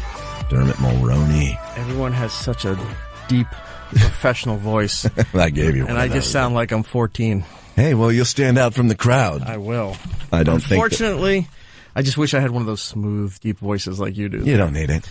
It's not all it's cracked up to be. No? In fact, I just ran into a guy that was my voiceover agent in the 90s, and I felt like saying, how am I supposed to remember you? You never got me a fucking gig. But, well, let's do the intro here and get this thing going then, since we're getting acquainted. Ladies and gentlemen, my next guest currently stars in the next to Zac Efron and Robert De Niro in the brand new movie Dirty Grandpa, which opens today. You may know him from movies like About Schmidt, Young Guns, J. Edgar, The Grey, Insidious 3, and seen him on TV shows like Friends and New Girl and Shameless. But just like me, you'll know him from his most infamous role as Roger's dad in Angels in the Outfield. Yeah. Dermot Mulroney, how are you? Hey, I'm doing good, thank you. That's so funny about Angels in the Outfield, because It was such a small part, right? But it was a movie. It was in the VHS days, right? So when you were a kid, I can guess your age. It was a repeat watch. It was a family movie, right? It was actually in my teenage years. Was it? Yeah. And my younger sister's time period. But yeah, it was one of those. It was a Disney movie, right? I think it was Disney. But the reason why that part that I played Joe Gordon-Levitt's father. He was 12 at the time. I was 28 or 30 or something. But I played a dad who didn't want to deal with his kid, and it left a mark. Right. It left a mark on the kids who saw that. I mean, it was part of the story, and maybe there's a reunion at the end or whatever. I don't remember, but that movie gets brought up to me frequently on a regular basis, and I couldn't figure it out for the longest time until I realized, I was a bad dad, and kids remembered that. Well, that, and also it was one of those movies that I guess it was easy to get the rights to because it was on all the time. Exactly, and they sold it for pennies. You'd always catch it on the weekends at different points. It's like, Angels in the Outfield's on again. No, that's true. Those were back in the days of residuals, too, so I probably did pretty well on that movie. I know you from that, and we'll get into the movie in just a second, but two other roles that I really loved you in and recognize you from. One is Rachel's boss in Friends. Yeah. Towards the later seasons. I forgot the character's name. It's Gavin. Gavin, thank you. But I remember, when you rearranged her office when she had the baby and she came back and she was freaking out and everything. Here's another thing, too. Because that was just a couple of weeks, there maybe 2 or 3 episodes is all.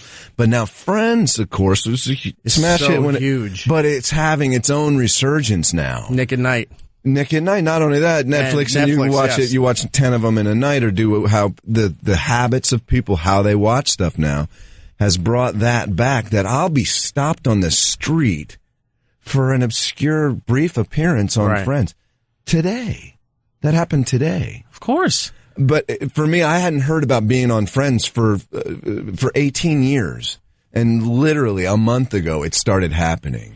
I think a month ago or so was the Netflix stuff, but it became part of Nick at Night many months ago. I know, but worldwide it's still huge. What's that? Worldwide it's still huge. I have friends over in England. Something happened recently, though. Yeah, I have friends over in England that said that like Seinfeld is and The Simpsons are in the United States, they're always on sometime.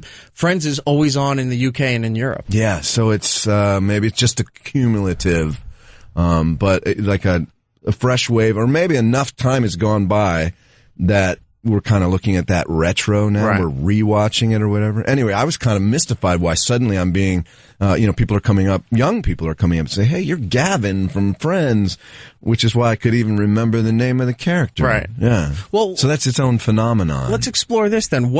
Out of all the roles you've done, I mean, you've had an impressive body of work, TVs and movies, even animation and stuff. You were Hal Jordan, the Green Lantern, in the Batman several years ago. What do you just said now with Friends, but what do you think is your most recognizable role? What do people come up and say, I identify you with this? My Best Friend's Wedding, for sure, yeah. But along with that, The Wedding Date, which is a very popular movie still. It has its own following. That was the Deborah Messing movie, Deborah Messing, where she hires me to go to England with her to her sister's wedding. And My Best Friend's Wedding, for those who may or may not know, is the one with Julia Roberts. And Cameron Diaz, Rupert Everett, where, I played Julia's best friend, who's getting married, and she's got a problem with it. But it has changed a little bit recently. And, up until a couple of years ago, that was exclusively what people would stop me for. For the rom-com. Yeah. Which is great. But now, because viewing habits have changed, it's different. I'm hearing Angels in the Outfield, Friends, these other things that, of the dozens of movies or shows that I've done, that seemed to be for a while, there were just a handful that had a lasting impact. And I can always kind of tell if they're going to come up and bring up Young Guns or Where the Day Takes You, like more obscure movies sometimes even I can kind of spot. Longtime Companion has its own following. But now it's different for me. I'm also... just because you said that right now, people listening are going, "Oh my God, he was in Young Guns." I almost said Love Guns. In Young Guns, he was Dirty Steve. Yeah, no, I did like a little ad for myself just then, but maybe it's not interesting. It is to me that the type of follower, it's shifted. Right. It used to be you'd have to leave your house and go see a movie. Right. And you'd all see it together. And now people are watching whatever they want, whenever they want. And it's affected how people approach me. It's amazing what comes back out of nowhere, right? Exactly. Right. It is very interesting these days. Another role that I really loved you in, and it's one of my favorite movies, and when I tell people this is one of my favorite movies, they go, why? It's so depressing. It's such a down note. There's no real happiness or ending to it that people are used to. I love About Schmidt. I thought you were going to say About Schmidt. You as Randall with the Hulk Hogan Fu Manchu. Oh my God. And the balding mullet. The balding mullet. That's right? exactly how it was written in the script. It was balding mullet? Balding mullet with a handlebar mustache. Oh, so good. Yeah. You're just such an ass, and you're the fiance to Jack Nicholson's daughter, and he's just staring at you. He's like he doesn't like you, but like everything else in his life, he can't say anything because if he says something, she'll never talk to him again. And it's a great movie. It's one of the best by far that I've been in for quality and for for heart and for just quality. It's just so fantastic to be in that role, to be cast in something that I hadn't really played before, with a look that was specifically written the way Alexander Payne saw it. That I was cast to do was phenomenal, and really, I think that movie does have a hopeful spirit to it. Maybe it's just that he's hoping his daughter doesn't marry this dope, as he calls me. But thanks for that compliment. That's one that I hold very dear. That movie itself, on the morning show that I work on, we all love this movie, but we always state that it's such a reality check because when he goes back to see his childhood home, it's a tire store. When he's having to pretty much train his replacement as he's leaving the company. And you think he's retiring, but they're kind of force retiring him. He goes to visit his old friend who, as it turns out, has slept with his wife, his recently dead wife years ago. Everything isn't what it seems to him. The office scene is like he finally leaves and he'll stop by to say, oh, I just came to check and see how you're doing. No, we got it. As he's leaving, he sees what pretty much was his soul, all the work that he put in over the years in these boxes just being thrown out into the dumpster like it meant nothing. Oh my God. The whole movie is a down note, but such a reality check. It's a brilliant movie. And obviously Alexander's, Jim Taylor co-wrote that. They've gone on to make additional great films. So, looking back, I was lucky to be even cast in that part. So yeah, that one lives on. People do really care about that movie. I went out and bought it. And it's one of Nicholson's great nuanced performances. Not all of his performances are nuanced. And since we haven't seen him on screen enough recently, its value, in his filmography grows. I'd love it if he were in, more movies. There's so much else I want to talk to you about, but let's get to the matter at hand as to why you were here, and then we'll talk about some other things. Right on. Dirty Grandpa is out today with Zac Efron, who plays your son, and Robert De Niro, who plays your dad. Right. And you're so straight-laced in this movie, where you're... I don't know if this is giving anything away. Are you the one that kind of tricks your son into going on the trip with him? No, I can't figure out why my father would want my son to go with him at the beginning. And I have designs for my son, as you said. Maybe De Niro failed me as a father, so I'm going to be extra stringent with my son. So he's on the straight and narrow. He's going to marry the overzealous father. Keep him buttoned down, and he's going to marry the partner in the law firm's daughter, and so he can get the job and can go to the country club, et cetera, et cetera. That's very old money thinking. Yeah, it's back to the days when you had arranged marriages. Exactly, but it's just like, no, marry into her to up your social status or up your financial status. And it's not the way to advertise the movie, because the way to advertise the movie is it's the most outrageous thing I've ever been in. It's nasty. Bring your earplugs. You can't believe what's coming out of De Niro's mouth. You can't believe that Efron gets put in those situations. Yes, he takes his shirt off, but the thing that's interesting about the movie, or additionally interesting, is that it has a soul to it. A lot of these comedies are hilarious, and they're just kind of lacking a core truth. And here, ours is so simple that I didn't get the parenting I wanted from my father. And so I bungle my parenting, and you see the result. You put the kid who doesn't want to be so contained together with the grandfather who just doesn't want to be around anybody. Exactly. And it's a great mix because there's a flaw in the family. There's something, and it's just, from my point of view, for this point, it's the story of adult men in a family, right? Which to me is really interesting. I got 3 brothers. My dad's still around. Like those dynamics are very subtle sometimes. And they plays really truthfully in this outrageous, raunchy movie. So to be able to do both those things, I give a lot of credit to the director and the writer. De Niro's motive for going down to spring break is the mindset of somebody who isn't married or who hasn't been married, where you said, oh my God, if I was married to that person, the second they die, I'd be out dating or whatever like that. Yeah. And that's somebody who's never been married. When you are married, and you have a long marriage and history, with your family and stuff like that, and that person died. Any human being with a soul would be mourning and would take a while, and even after a year, they'd start to feel bad, and then their kids would be saying, "No, it's time for you to go out, whatever."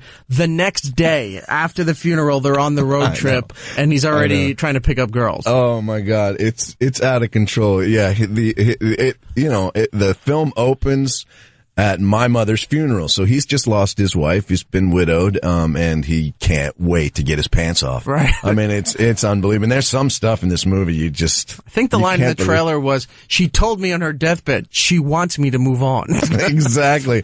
And then the rest of the scene you can't show in the preview. I mean, you really can't, because he tells his grandson specifically what he would like to do next. I mean, in very graphic terms. So, if you like De Niro in his great comedies, of course, we all love The Fockers and Analyze This and other great comedies, even some recently. This is just like an extreme version of that. Now, knowing De Niro and knowing the history, is this the first time you got to work with him? Yes, this is This is my first time. So, whether you like his current projects or not, he's still Robert De Niro. He's still a legend. There's a presence. You're kind of in awe when you first meet him. Even if you're still around him for a while, you're still like, you're not on this level with this guy. And even though he's being friendly and you're hanging out and going to dinner and all that stuff, you're like, I'm really not this guy's friend, but he's Robert De Niro. Yeah. Do you watch, or everybody else watching him do these things and reading the line stuff, and then you go to him and go, you're De Niro. Why are you doing this? No, I guess I did wonder, why are you doing this? Because he was also shooting Joy, like, at the same time, or they shut down, and he did a couple of weeks on O. Russell's movie, and then came back to complete. And so he was doing 2 or 3 movies at the same time. And of course you think he doesn't need to do that. Not at all. I think we have the impression he's an entrepreneur. He's got hotels. He's got business. He could probably not work another day. Film festival, we can assume. I don't know his business personally. But it's pretty, I think you find out just by observing that, he wants to remain engaged and be doing something. He don't want to sit around doing nothing. Right. So he's doing three movies at a time. He'll do whatever he can. It's the most inspiring thing. He keeps to himself. I won't pretend that we became great friends or anything. He's very contained on the set, and then they give him these lines and he just, goes off the rails. But it was a great experience to see how he works and how much energy he expends when he doesn't need to. All very, very good example to see. I got a lot of love and respect for him, but we're not buddies because he doesn't have any need for that. Right. He's De Niro. He's De Niro, and he's got a couple movies to make this week. What was it like meeting him for the first time?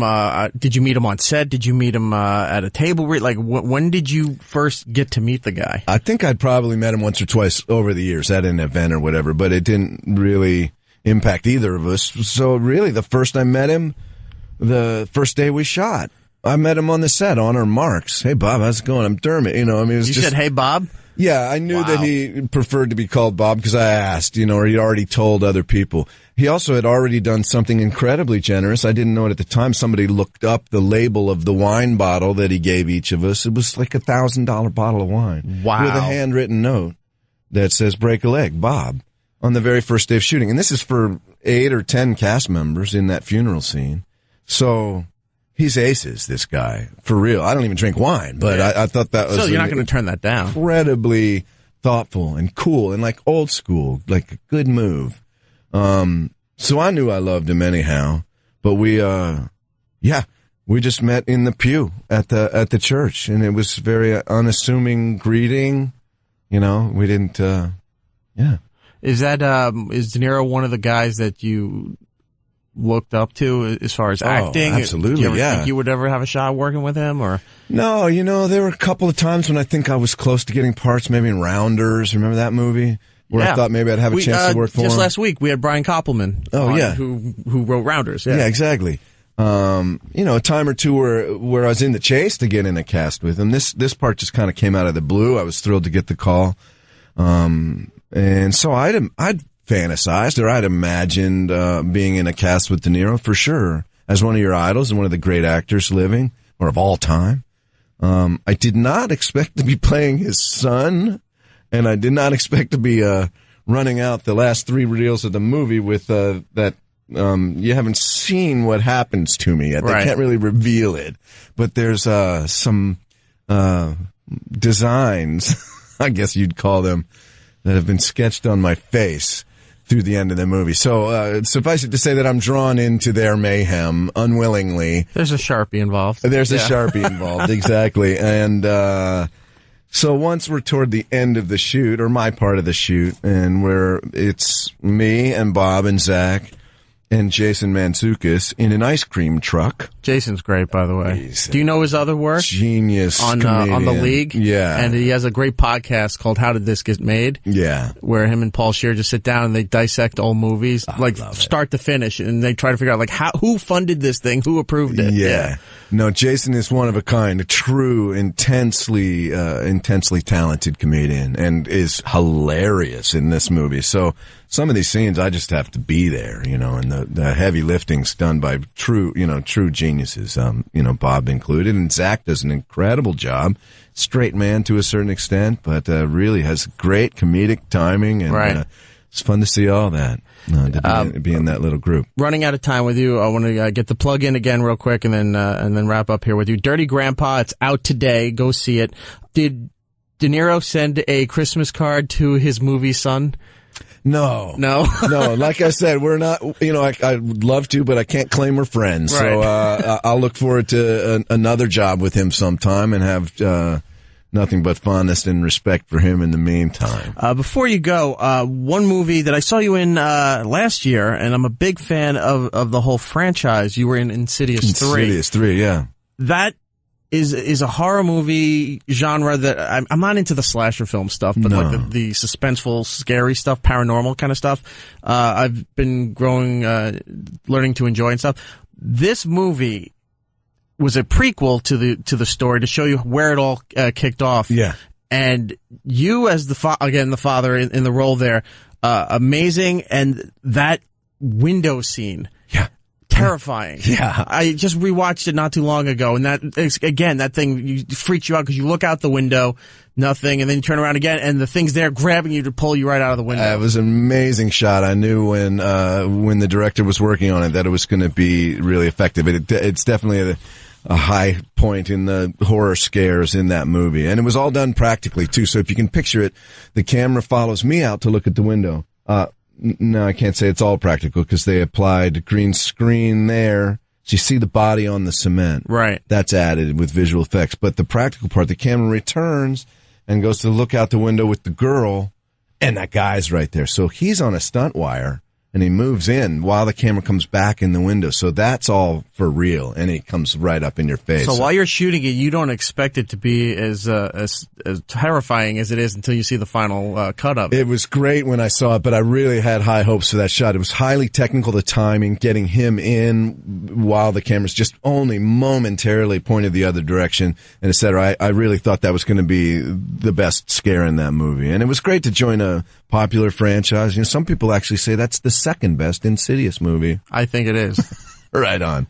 There's the first and the third. It's almost following a Star Wars pattern. I heard too that they're doing a fourth that'll come in. Are you between. part of that? No. Okay. We're in between the third and the first.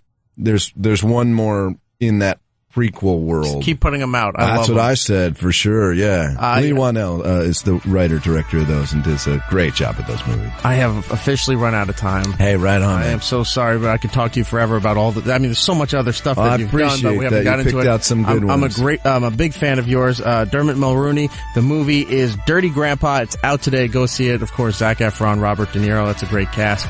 Next time you're in New York, come by, say hello. Sure will. Thanks a lot, buddy. Take care, man. Appreciate it. Where's the workers going home part? That's later. That's later. Workers are going home. I think they went home when it snowed. Oh, see, that all ties in. Hey-oh. Wow. Winter Storm Jonas. Yeah, My welcome name back is Jonas. to It's Erik Nagel. Yeah, I see what you did there. I complained about. I think they started it a year or two ago. Weather Channel started naming storms that were not. I mean, hurricane names are dumb to begin with, but they start naming winter storms now like it's a big deal, so they could get the hashtag and you get the press. And then other news organizations fall for it and start saying, you know, what are they calling this? Winter Storm Jonas.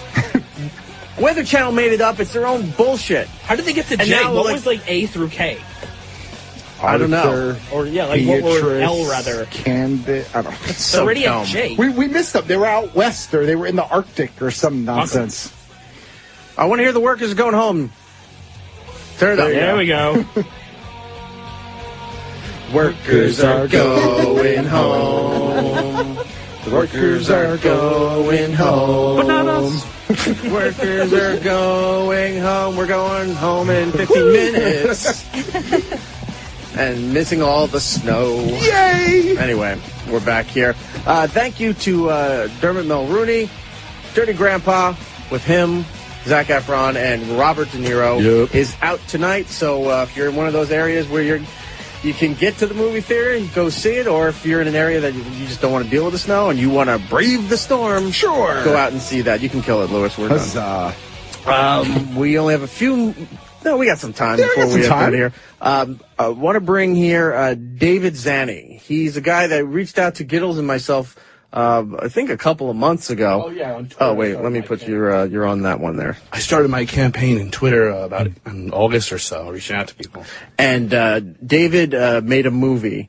Did you fund the whole thing yourself? I'm pretty much so. Yeah, it was a garage type of situation. Oh boy! Yeah. Was this a Kickstarter thing? No. Well, not really. No, not a Kickstarter. Say like to use the internet or anything like that. But I got into Jim Wynorski's films and became a fan of him years ago when I was working at Rockstar Games. I worked on Grand Theft Auto and a few of those other LA Noire and stuff like that. Really? Yeah, I'm actually in Grand Theft Auto. If you ever played the mission where you have to go with Trevor and Michael to go rescue Michael's daughter, right? And you have to go find Laszlo. I'm the PA who gets choked out when Trevor chokes me out and throws me on the ground. That's my claim to fame. That's awesome. That's cool. I'm very excited. Lewis is so excited. Yeah. I love that scene. It's fantastic. I played that game like 6 times. Well, Lewis likes it rough, so had nothing to do with gameplay.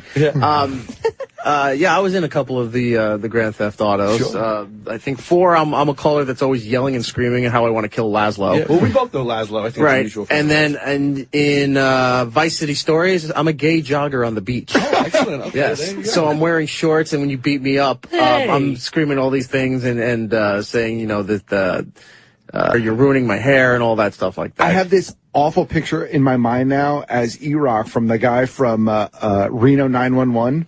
the Thomas Lennon's character. No, the guy Thomas with the Lennon's oranges. Nick Swartzen's Nick character. Swartzen's character. Hey, you want some the oranges? gay roller skater and the short shorts and the... Well, I look more like Thomas Lennon's character because I think the gay jogger had the short shorts, the belly riff shirt, and the very thin mustache. Ooh. Oh, I like it. Very good. Yeah. Excellent. Anyway, so David's movie is called Scared Topless. So I said, this sounds riveting. Yeah. And so we got to... Giddle saw the movie, I saw the movie, and I think Lewis saw the movie, right? And he said it was a homage to the days of the great B-rated movies, right? Yeah, definitely. I back when I used to work at Rockstar, I got really into Roger Corman and Jim Wynorski. And Jim Wynorski is like one of Roger Corman's guys. Anyone doesn't know Roger Corman? Big B movies, all the sci-fi stuff. I really love that shopping mall. He did the Fantastic Four that got shelved. Yep. The one that was so bad that I couldn't put it out. That, I think, just to hold on to the rights to it. Yep, he didn't pretty want much. to do anything with it. Classic. there was a movie on Netflix for a while called Papadopoulos. It was a documentary about Jim Wynorski. Yeah.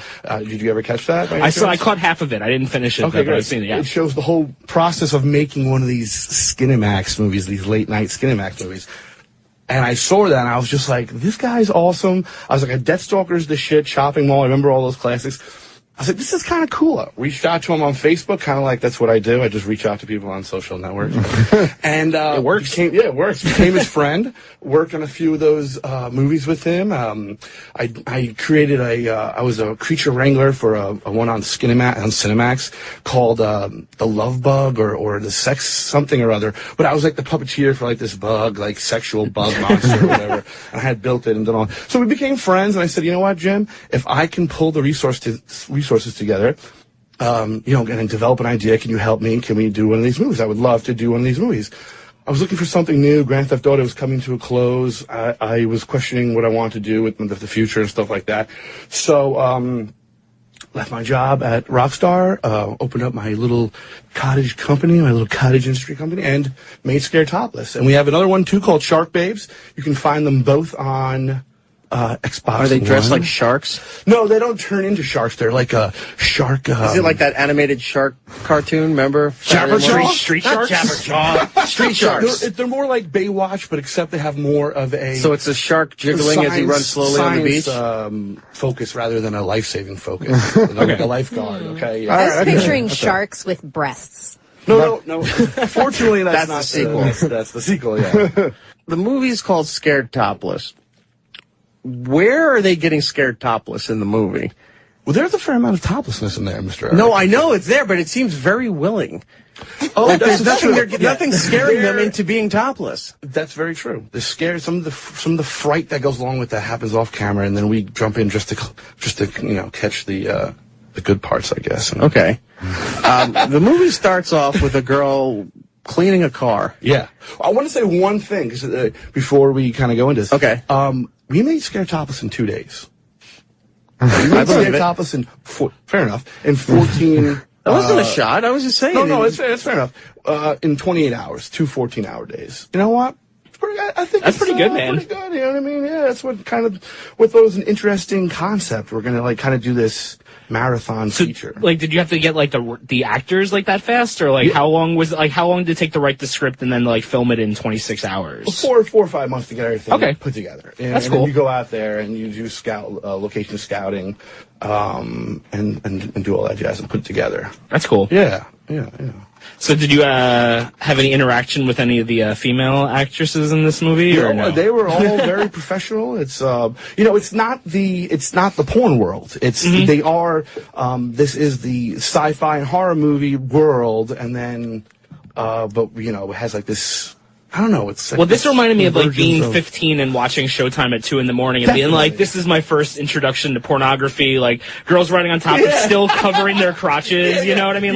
That's exactly what it was. That's what it is. And that's what I wanted to make. I wanted to make a good goofball, retro homage thing. If it was up to me, I would have told the editor to put in like tracking problems, like they're watching off VHS or something like that. But the vertical roll. The people trying to sell it were like, I don't think they're going to get that. I think what you should have done with the sex scenes is that you should have, slightly bleeded in somebody dressed as a demon or something. Like, remember what they did in Exorcist? Yeah. When they put those effects in that they couldn't do at the time, but you saw the updated version or whatever? Triple Exorcist? There you go. I'm sorry. But the fact that you thought of that means it's already out. It's already out. Probably. No, but like while these sex scenes are going on, you're just seeing like ghosts, and they're not the good kind of ghosts. The Charlie Brown style ghosts were like, the ghosts that that you're like, I know there's a ghost watching my jacket right now. It's like those evil ghosts. It's like that blonde is getting pounded. Is that Casper? What am I saying here? I think he was friends. So tell me the plot tell the listeners the plot of Scared Topless. We put the trailer up on it's Erik Nagel on Twitter, and if you have Showtime or the movie channel, their on-demand features have the movie on there. You can check Xbox it out. Live, it's on there too. It can also be gotten on Xbox One, Live or whatever. Yeah. And follow us at Scared Topless. Well, it's a riveting story of a group of college students who need to go inspect a haunted house where it's a cultural. No, I mean, come on. It's it's just a. Goofy, it's hard. What it is, it's hardcore Scooby-Doo. That's what it is. Softcore Scooby-Doo. Softcore Scooby-Doo. Thelma, you're banging Old Man Withers. I would have got away with it, too, if it wasn't, you know.